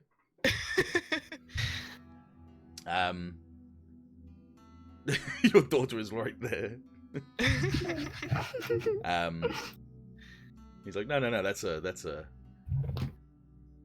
Oh my god. That's not a now thing. That's a later on when, you know, everyone's asleep kind of thing. I don't mind that. Oh but... yeah, no, yeah. No, yeah.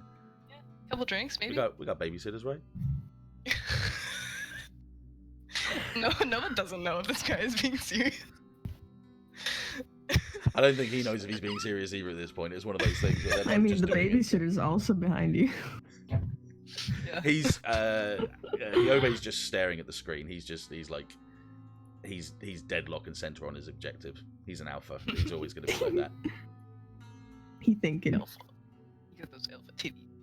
Same as this boy. Alpha what? I don't know, man. Did you say alpha titties? Hold on, guys. 1 second. The Citadel are here. My titties are tingling. Oh my no! Oh my god! It explained the beta hand grabby. Oh my god! It didn't grab Hyobe actually. No, but the titty tingles were tingling. No. My titties can tell when a tingly beta is nearby. When a tingly beta is tangible. Yes. God. Dr. Zeus it. My tangible titties can tell when a beta is tangibly near. I said tangibly twice. I didn't mean to say that twice. Anyway. Yeah, so Nova, they have a laugh, and Nova leans on the countertop again, and just like has a moment where she's just like glancing at him. And then she leans forward and like playfully pinches his cheek, and she says, "You're kind of the bright spot in Amber Squad, so hate to see you frown." Yeah, well, you know. His butt cheek. Shut up, Civ. He kind of shrugs and takes the attention in his stride, and but like in a way of like sort of like boosting his morale. Stands up and kind of puffs his chest out a bit and puts his hands to his hips, and he's like, "Well, you know, I am the best pilot at Amber Squad, so got to keep that smile smiling. Second only to you. Ain't a part of Amber Squad. It's got nothing to do with you." I meant, never mind. If you want to comp. Oh wait, I see where I went wrong. Okay. If you want to compete. Aha! I see the error of my ways, and I'm going to shut up. She smiles at him and hops off the counter, and she says, "Okay. I mean, I'll be around, so if you need cheering up again." And she like elbows his arm. He's just like... Gray. Yeah, I saw that. Rest both legs on post shoulders. Oh, do you have leg cramp? You should stretch more. You need some potassium in you. She's like, yeah, you're fucking telling me. I wonder if there's a banana in you. Oh. Would you like one? You got a little Asian in you? Oh. And he's like, oh yeah, no, don't worry. I gotta, once everyone's asleep, I gotta talk to you about the, and he kind of like waves his arms in a wavy kind of motion. Oh, yeah. I mean, door is available for knocking, especially if you have booze. I think I can find booze. Yeah? Yeah, I can always find booze. That's what I like about you. That I can always find booze. That and some other things. I'm She resourceful. walks away. And he's like, now I don't know how that went, so I'm just going, oh, whoops.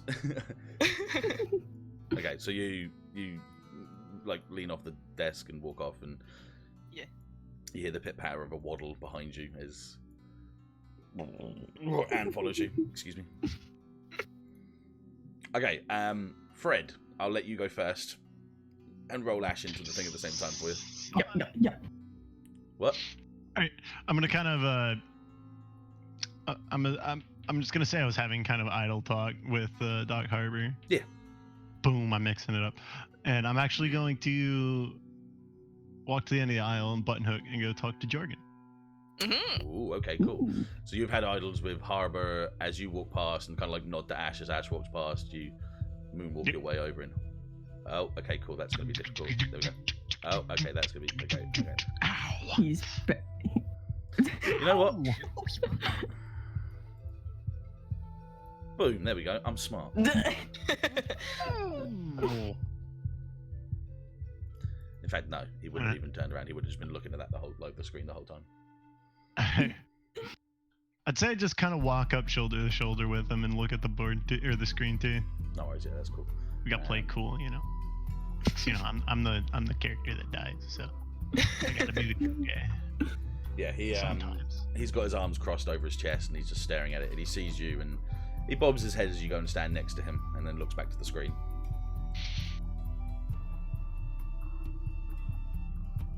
You know, I did manage to get you something off of Romeo. Oh.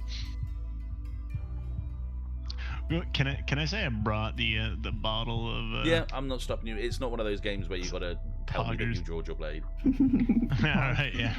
So I'm gonna kind of reveal a brown bag with a bottle in it, but it's clearly covered. Okay, yeah, And, yeah. Kind of go to hand it over to him. He takes the bottle in. Well, he takes the bag into hand and kind of, as he grabs it, he's kind of like, like his brows raised, like, yes, that'll do nicely, yes. I told you I'd try to get you one if I could find one, and just so happens there was one. Yes. No, that's nice of you. Though you know you have to share this with me, right? Well, I mean, I guess if I have to. Oh, yeah. No, yeah. He's kind of like nodding. I like to think of him kind of like a mix between Jorgen from my ESO, like Viking style, and Pacha from Emperor's New Groove. All I think of is fucking Timmy Tanner. Broken the rules. I am to please. Yeah. The goggles, they do nothing. On closer inspection, these are loafers. These are loafers. And Jorgen Vine Strangle, very tough fairy. Exactly. Very tough fairy. Butch fairy, like shit. Don't let no one in here. if you will. What? But oh, they fucking.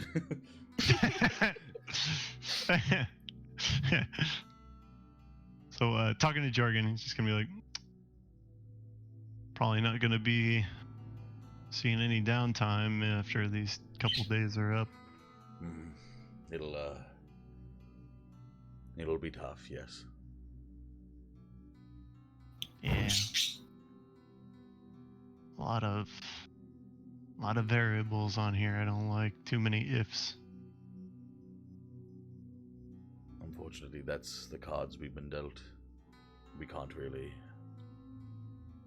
change that now. God, the chance to change your feet. Well, we can always stack the deck in our favor. Well, we have so far, yes. Yeah. That's assuming one thing. Which is? We can trust everyone here. Are you feeling an itch, my boy? Bit. I like the idea that you, like, a bit. You completely disregard it. Like, did you just call me your boy? Dad? Dad? I'm okay, Dad. I like to play with the Yoshi. He takes a brief look behind us, behind you two, and like looks over the crowd. And he looks forward again towards the screen, and he does the idle point towards a couple of things as he's talking to make it seem like there's other conversation going on. And he just sort of says very quietly, he's like, which one? Or which ones? Purple. Female. They know something they're not telling us. The vision? Yeah. Yeah. I thought I heard something too. Talked with Nova about him, and she got nervous. It wasn't like her. Perhaps look at this as something possibly positive.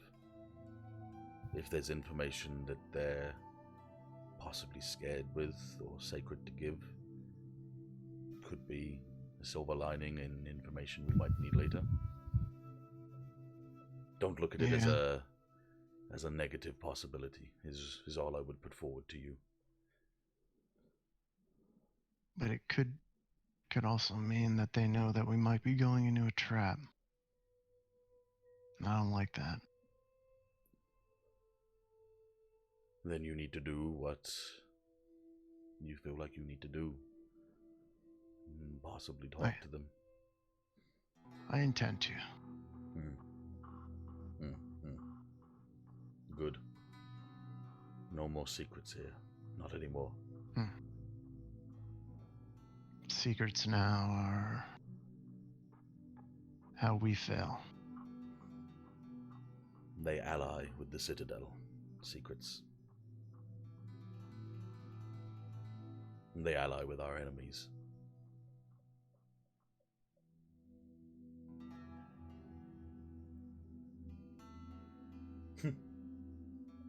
I'm just gonna kind of look at him. He gives up a little, like a soft laugh, like I just did. Oh. He just sort of says,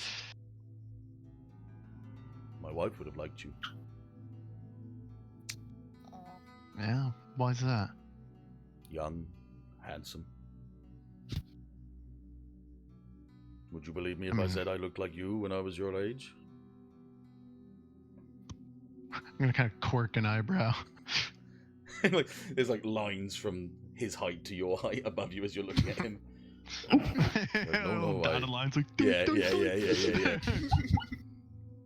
Cat, did you just set a car alarm off? This is a look into your future, boy. Look forward to it. Take a Hell good yeah, hard dude. Jorgen's a look into my badass. eyes. No one fucks with Jorgen. Watch as your hair migrates from the top of your head to the bottom of your chin. It's fine. I just grew too fast for it to keep up. I gotta start pumping weights. No, yeah, very much so. But you got a you got a good head on you. Well, we're all gonna have to keep a good head if we want to make it through in one piece. He nods to that. This is probably the worst hand we could all have been dealt. But at the same time, ghosts can trump those hands. Yeah, you'd say we could sneak some aces into the deck for our side. Who's to say? There are no rules on our side anymore.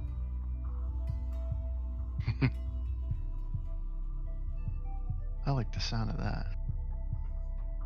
Boy, if I could be with you on that battlefield, I would, but I don't know if you can tell. I barely fit in those mobile suits.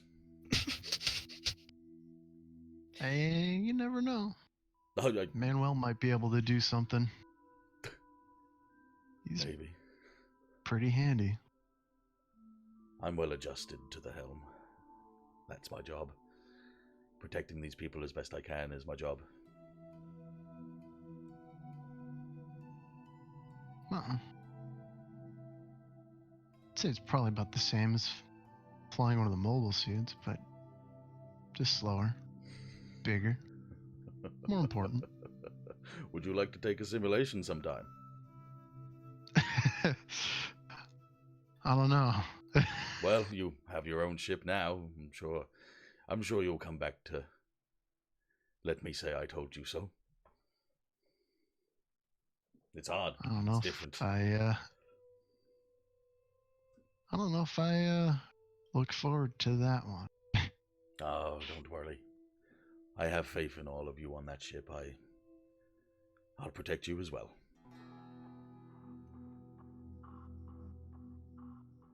So I guess you're gonna be our Gamma shield now. 2 shields, standing side by side. One a tad bit stronger than the other, taller, more handsome. Don't worry. I'm sure you haven't gotten too frail in your age. And he does the sort of like proper thud of a clump of his hand against your shoulder as he sort of laughs there. Everyone looks. Just there's like a good thud. And he's just like, as you feel that very firm sort of thud in your shoulder as you feel it almost pop out of its socket, you're just like, no, you know what? It's like with the Goron. That's what I said. Yeah. Oh, did you? Okay. Like a good sort of shove against you. And he's just like, I wouldn't like to say you'd regret to say those words, but you'll regret to say those words.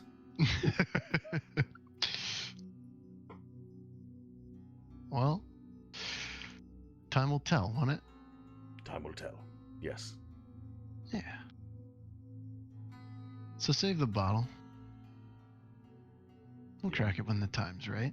No, yes, no, not the time. No, this is an exquisite. Has to be savored. Yeah. We'll have that drink. Who knows? Maybe we can find something cheap on the old Delta protocol. You know, that's not actually a bad idea. Yeah. I'll keep my eyes here. Eyes here? I'll keep my eyes open. Yeah. That'd be something to look forward to. Yeah.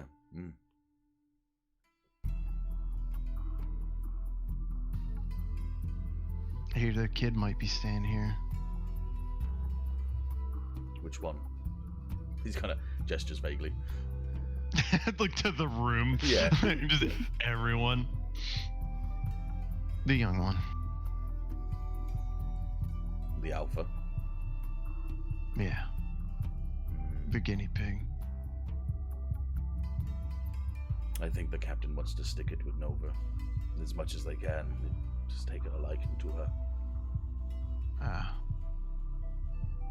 We have the right equipment here to look after her when we can, but pulling it away from something that it might call family now, as he does now kind of like look back at her, sort of following and miming motions with Nova. Puppy. Yeah. I wouldn't want to rip something away again. You understand? Yeah. Well, she's good with kids anyway. Guess it just makes sense. You good with kids? Never got that far. Me neither.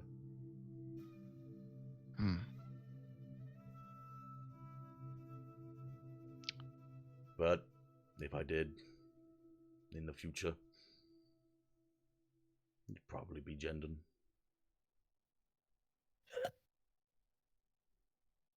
I'm gonna miss him. I think we all are. There was more to that man than just a pilot and a member of Inarch. He was there when my wife passed away, and it was me that gave the all clear and the the confirmation for him to come on board the Argama with me and the captain. So you could say us three have known each other for a while, yes. You'll have to excuse me if I take one of your drinks and give it to him in his honor. I'd expect nothing less. He nods and he gives you a less firm, but a less hard, but just as firm sort of pat on your shoulder as you sort of agree with him on that.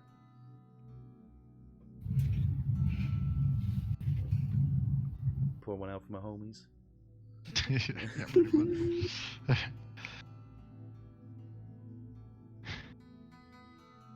We'll have a proper funeral once this is over.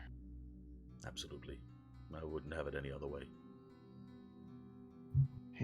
He deserves it. You would all deserve it. But none of us will need it, right? Keep calling me frail, boy, and I'll put you down in the grave myself. No. Like, none of us will need it. Like, none of them will die. And No, it kind of gives them like and And he's saying, but if you keep calling me frail, I'll put you in the ground myself. Oh. He's like, keep calling me frail, I'll put you in the ground myself. I was gonna say, Fred kind of looks at him with like a fragile smile on that one. Oh, okay. If you want to hit that one, that's fine. You give him a fragile smile, he just looks down and goes, if you ever fucking say that again, you little shit. You ever fucking... You piece of shit. I'll grab any of these motherfuckers and hit you with them. Any of them. They are all assets to my murder. One in each hand. Raggle fraggle. He looks at you as you give him that smile, and his lips kind of twist under his beard. Closes his eyes, and with the soft smile, he just sort of nods, and he goes, yes, we'll all make it out of this. Yeah. Yeah. Done that, Fred. I'm just gonna walk away. Okay, cool. Yeah. So you mosey on away and into... I'll put you into an idle spot here. Ashe. Okay. So I want to approach Dr. Harbor. Mm-hmm. Alright, when I get there, she kind of like leans on the back of the chair. Oh, like, holy Jesus! Oh, hello there. Don't sneak up on me like that.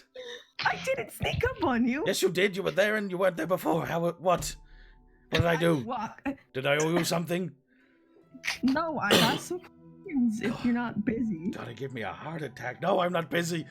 I might have a cardiac arrest. I might be busy later, but now... Whoa. How can I do you? How can I help you? Sorry. All right. I'll beat you with your own arm, I swear. What? How can I help you? I'll beat you with the arm. Touch it.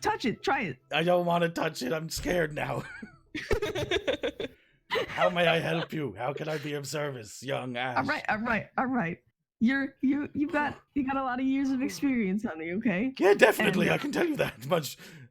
Weak heart. Listen. Yes, listening. He pushes his glasses out so his eyes like enlarge as he stares at you. She kind of crosses her arms. I was trying. Well, question one. I want to. Oh, more than one. Okay, well, come on then. Yes, I have 2 questions. Oh, I'm Jesus. asking the shorter one first. I'll give you a third for 3. Don't worry. Go for it. So. You want around the ear next time. Nah, what? You're pushing your luck. And you too. What's the question? I am a busy man. I have to stand up in a minute. You said you weren't doing anything. I have to stand up in a minute, and that's gonna take all day. That's gonna wind me for 10 minutes. Don't pick him up.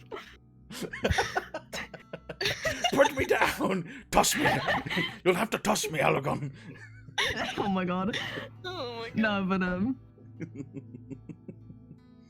So. 2 chaotic mentioned... forces interacting for the first time. For fuck's sake, just fucking talk to each other. They are. It's called roleplay.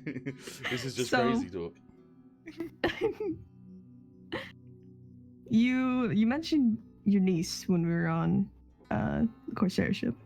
Yes. Her name's Hope, right? Yes. Well. Yes. No. Yes. Yeah. Okay. How common of a name would you say that is? Have you seen the crazy religious people on Earth? Are they crazy? No, it's a common name, yes, but you're not just coming over here to ask me that. There must be something on your mind. No, just I have a sibling that shares the same name. Oh, okay. Well, Dad? he puts his hand on your shoulder. He's like, Grandpa? I don't have a fucking lick of knowledge about you, so don't worry. I don't think it's the same. All right. Thank goodness. Did you have many siblings? I have 2 siblings. Oh? Yeah, Hope and Ren. Ren? Yeah, W-R-E-N. My parents gave everyone weird names. Wow, yeah. Yes, they certainly did, Ashe. Exactly. No, I don't recognize the other two names, no. Or Oli. Nope. Can't say that I can. I mean, Oli, that's, somewhat Irish, is it not? A bit. Okay. Well, no, not a lick of knowledge on that one either, no. How about Edward or Erica?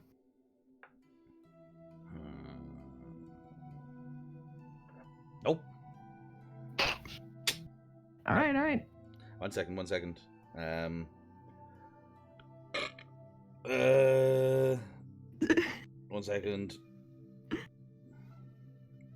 get my notes.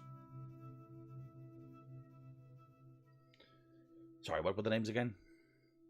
Edward and Erica. Edward and Erica. Both Oli. Oli. No, my brother is Eric, and he had a wife, Edna. All right. Well, that was enough of question 1. Okay. Roll them on, sister. All right. Second question. Yes. This one, do you have any knowledge on betas? Slight knowledge. I could say I'm versed in them, but I did not work with them at all in any way. No, why? Well, you heard the whole vision thing. I Yes. was wondering if there's any way that you might, well, take what's on the, because the beta is like, that's all me, right? That's all my brain. Yes. My thoughts. Yes.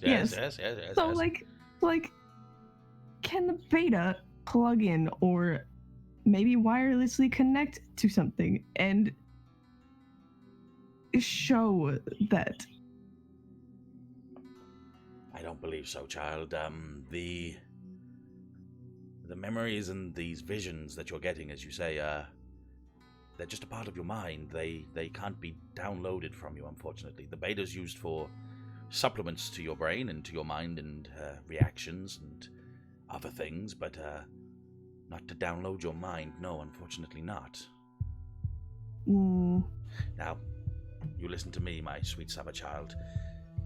These visions that you're having from a scientist's perspective is, unfortunately, I would say poppycock.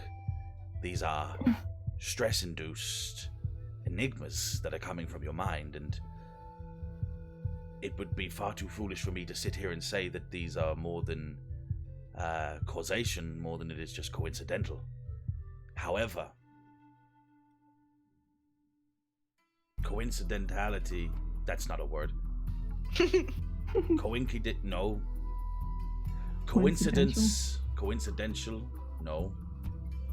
Coincidence and success rate and probability can align. Now, these visions that you're getting, did you say you were getting voices in your head, or did you not say that and I'm being a bit meta? I said that, yes. Okay, that's fine. They all, to me, would be stimuli and reactive thoughts from what's happening. The fact that they correlate with things that have been happening in real life is by chance, my dear. It's by sheer dumb luck at this point. But it doesn't mean that we shouldn't follow them. How is it showing me things I've never seen before then? Like this Citadel base, I've never... Well, pigmentation and imagination is quite a large thing. Would it be safe to say that when you were given your beta, you lost a portion of your memory? Yeah. These areas that you're seeing could be reconstructed parts of your memory that are coming back to you.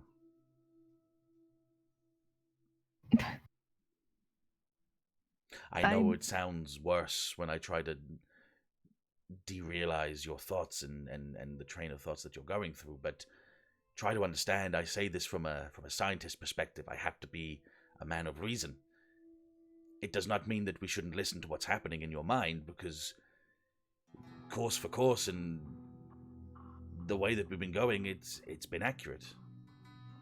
That's, like I say, as Greybeard Holt is saying in the chat, correlation does not imply causation, but correlation and probability can align, and that's what we will use in favor. Yes.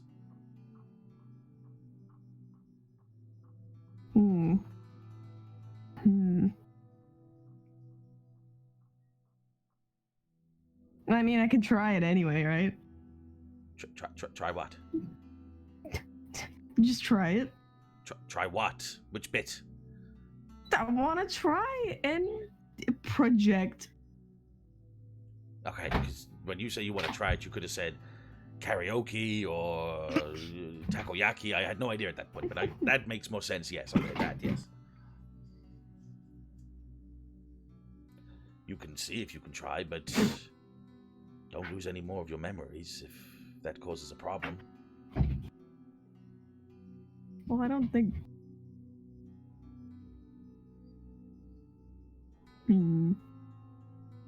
Focus on the now, child. Focus on what we have in front of us. Let these thoughts be correlation, causation, or, by all means, possibly vision, guide you. But use common sense. That's all I ask. I ain't got a lot of that, but I'll try. Okay, I mean, that's the vote of confidence I needed. Cool. I just want people to be safe. Yes? Yeah, if it goes above my limits, I'm not gonna hurt myself. That's all I ask. That's all I ask. But, seeing as I'm working on the Echo Gundam and I'm looking over the Tornado Gundam for Nova, we can work this together if you would like. Do some testing? Possibly. Only to the extent of your capabilities. I will not risk your life for it, though. I don't want to cause another death, as you can tell. I don't want to die trying to test. Exactly. So worry about the now, and we'll get there when we get there, yes? Oh, Jesus. Yeah, just... I found some whiskey hidden somewhere on the bridge, and I've just been... Just contact me. Whenever. I will. But just be safe. Don't do anything reckless. I promise I'll be safe. Good. That's all I ask. That's all I ask of any of you.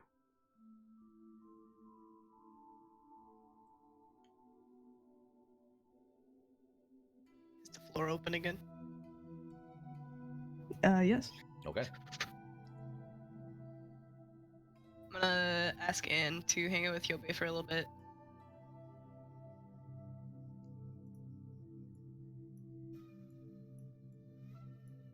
Whoops. There you go. I'm gonna go.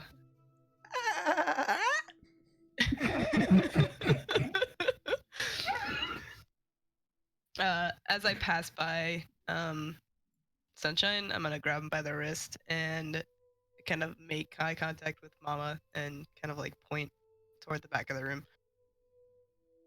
He's had his arms crossed and his legs crossed, and he's just been sort of like leaning back, kind of half-assed lazy, and look at you and look back and kind of roll himself off the chair and start making his way to follow you. Mama does the same thing. And you mean just Mama, yeah? Yes. No worries. So she moves her way gracefully over as you two do as well. Okay, cool. Didn't want both of you to do that, but that's fine. We'll go with it. Okay. Small boy. Big Nova. Okay, so Nova... What the heck? What the heck? Why is he tiny? What big? Bruh. Fucking Tyler 1 here. Why are they so tiny? Probably because of the way I made them. I don't know. No. I think it's because you're a drawing and I made you a little bit bigger. Ah. There you go. That's fine. Very cool. So. I didn't make you a drawing. What the heck? Anyway, go on. Sid like leans her butt against the chair behind her. Yeah. And she kind of keeps her voice down. I'm not gonna keep my voice down because we know how great that goes. Yeah. And she turns to Mama first and she says, "Do you recognize the description they gave?" Of course. Wouldn't anyone in our situation? Yeah.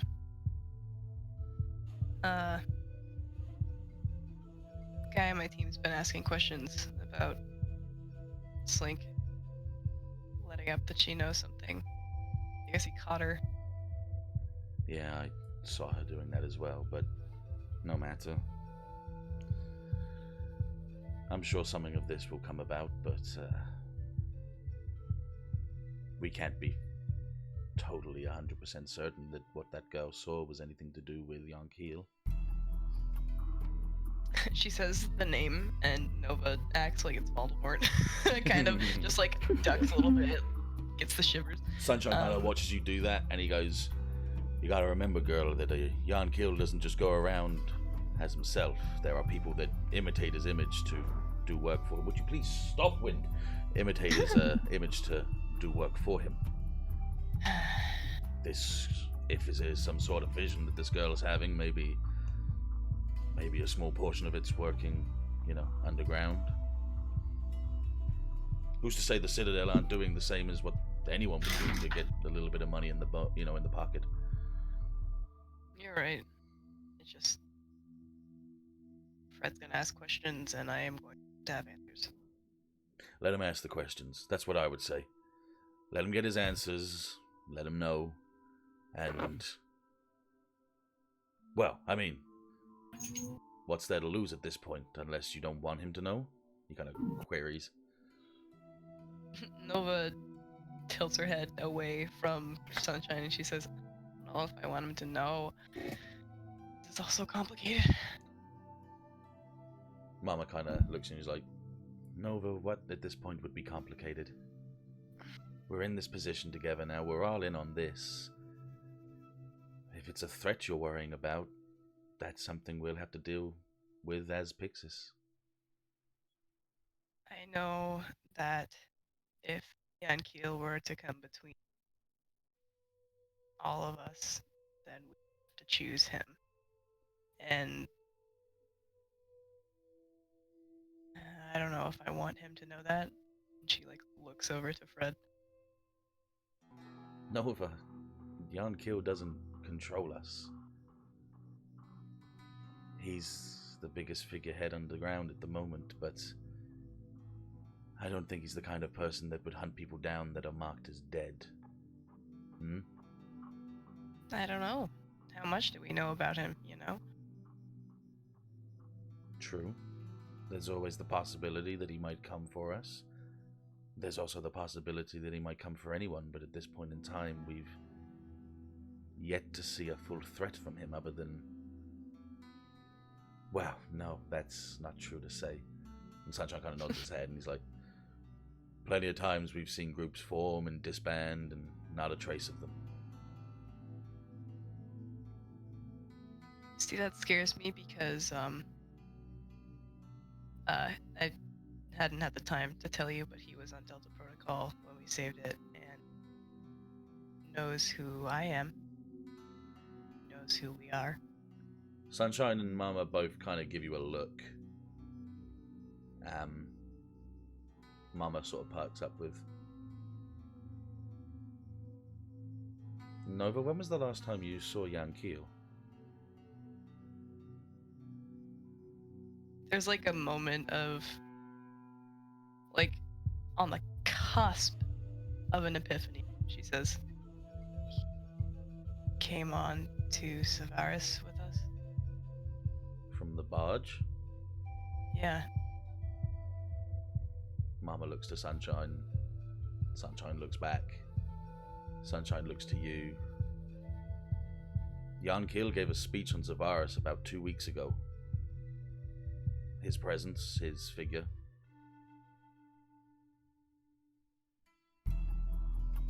Now, I'm not saying that that's the real Yankeel or yours is the real Yankeel, but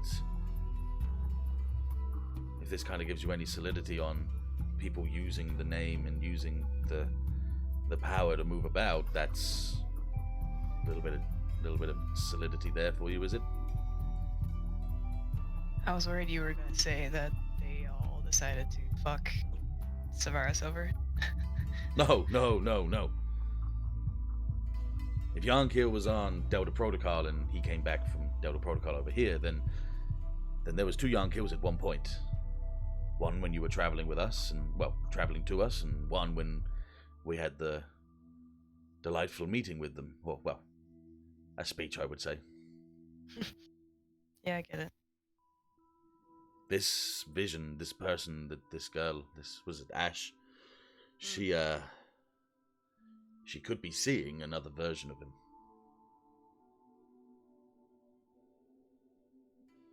Yeah. I guess my worry is how much do they communicate between each other? Possibly loads, possibly not at all, but that's where things get a little bit complicated, you see, because as much as we don't want to keep too much away from this group of people, this lovely group of ex-Federation people, we're going to have to keep a little bit of a tight lip on at least some of our information.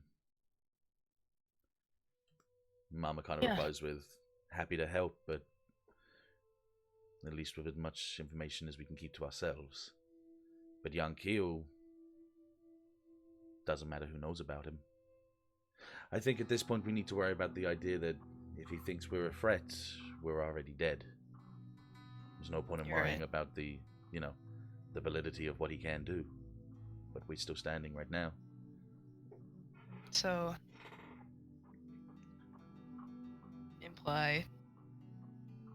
not even imply, just admit that we know who he is because of who we are. Yeah. And that's that. Everything that Ashe said doesn't correlate to, his usual attire, but the mask and the horns and the hair, that all correlates. There's always someone trying to be someone of power.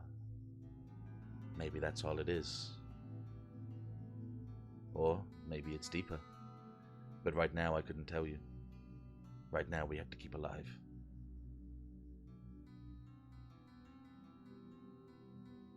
You're right. I feel a little bit better, but...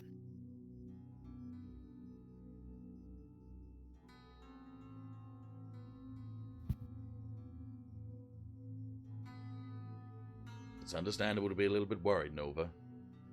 This is a weird position we put ourselves in, if anything. Yeah, you're military adjacent now. How do you feel?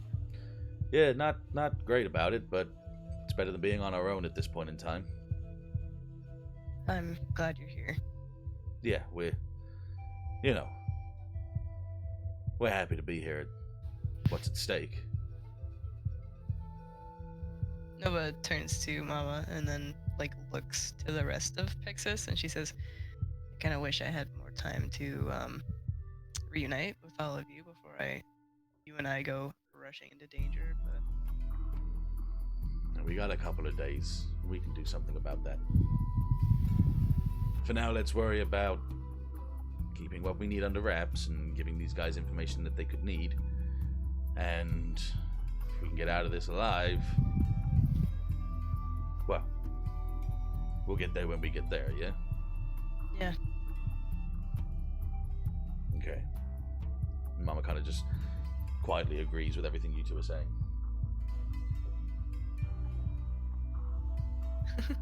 Nova sighs and leaves the group first.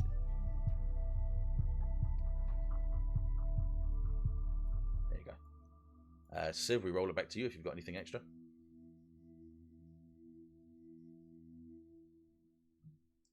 Civ? Forgot I flipped the mic off. Okay. No, I'm good. Okay, cool. So I'll roll it into a wrap-up then, because I know it's getting late for you now. Yeah, you getting sleepy? Yeah. You sleepy boy? Okay.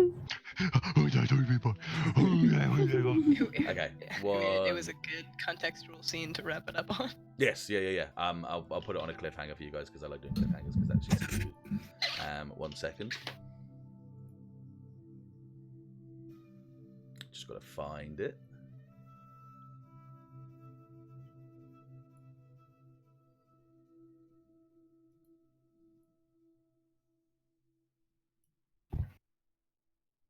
Okay, give me 1 moment.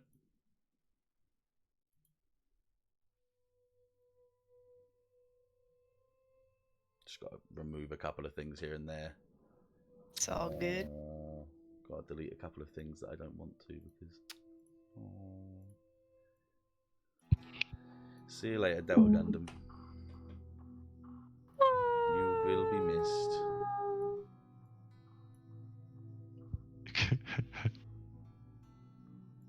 Or will it? Bird up. Yeah, my new side theory is that he pulled a turncoat on us. He's gonna come back as Golden Delta Gundam. Oh shit. Which is a thing. Oh, I see what you mean. Yeah. Golden Man.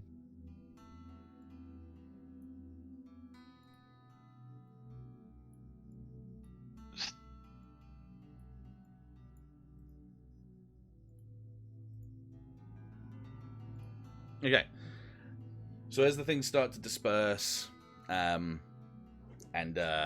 people start to sort of jimmy and move around from where they were, the four of you kind of go back to the hangar to just sort out anything else that's remaining, like the mega bazooka cannon and the Zaku's and the Gelgoos, just to get an idea of where you're going to put them, where you're going to keep them, what you'll take with you when you need to move out on your own.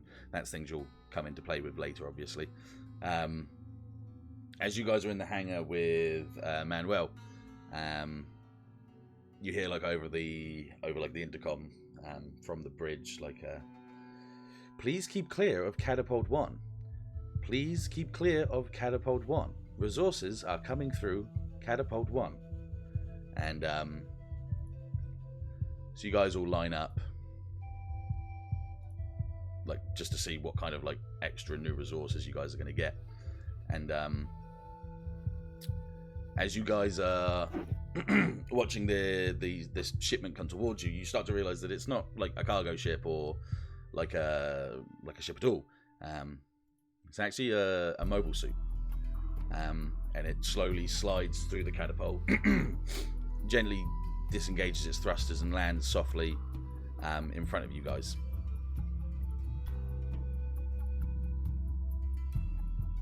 Nani? And it rests one knee down on the floor. Its eyes deactivate and the hatch opens up. As the hatch opens up, and the catapult's obviously closed and sort of safe in safes, which by the way you guys would be in your normal suits right now. A character jumps out. Character's wearing a blue normal suit. This is very similar to yours, but where the whites are, there'd be blue, kind of like the mobile suit sort of design. There's a couple of tassels and sort of ropes on one shoulder and across the waist, and there's a fur shoulder, a fur shoulder and collar sort of part. As you raise up towards it, he has his normal suit helmet on. The helmet is black and slightly navy blue, with a thin red line through the middle, with two horns that point downwards. And above that is a mane of blue hair, light navy bluish sort of hair. He lands down on the ground and sees you guys, takes a couple of steps towards you, and takes his helmet off, but he only takes the front part off, which is the faceplate, the helmet. The horns stay on, and with a takes it off.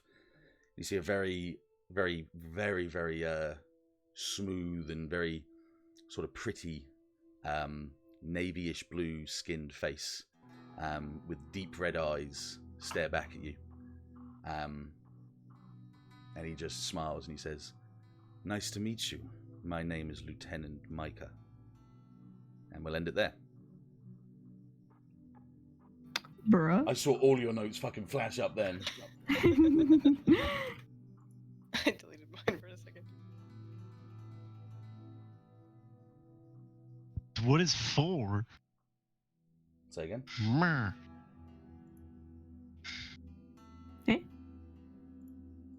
What did you say? I said that's what they're for. Meh. No, I just like how I said that and then looked to my left and it was just boom, boom, boom. And I was like, hello. Say his name again, real quick. Micah, which is Lieutenant spelled Micah. Lieutenant Micah, which is Pig spelled RP energy. Mycha. Oh, I can't spell the normal way.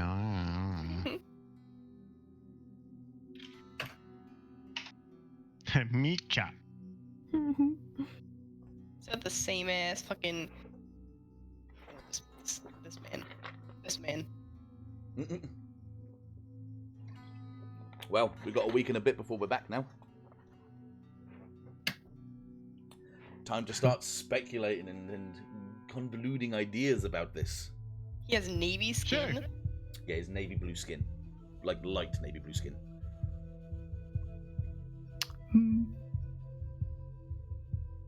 He needs some oxygen. This man's an alien. No, God, no.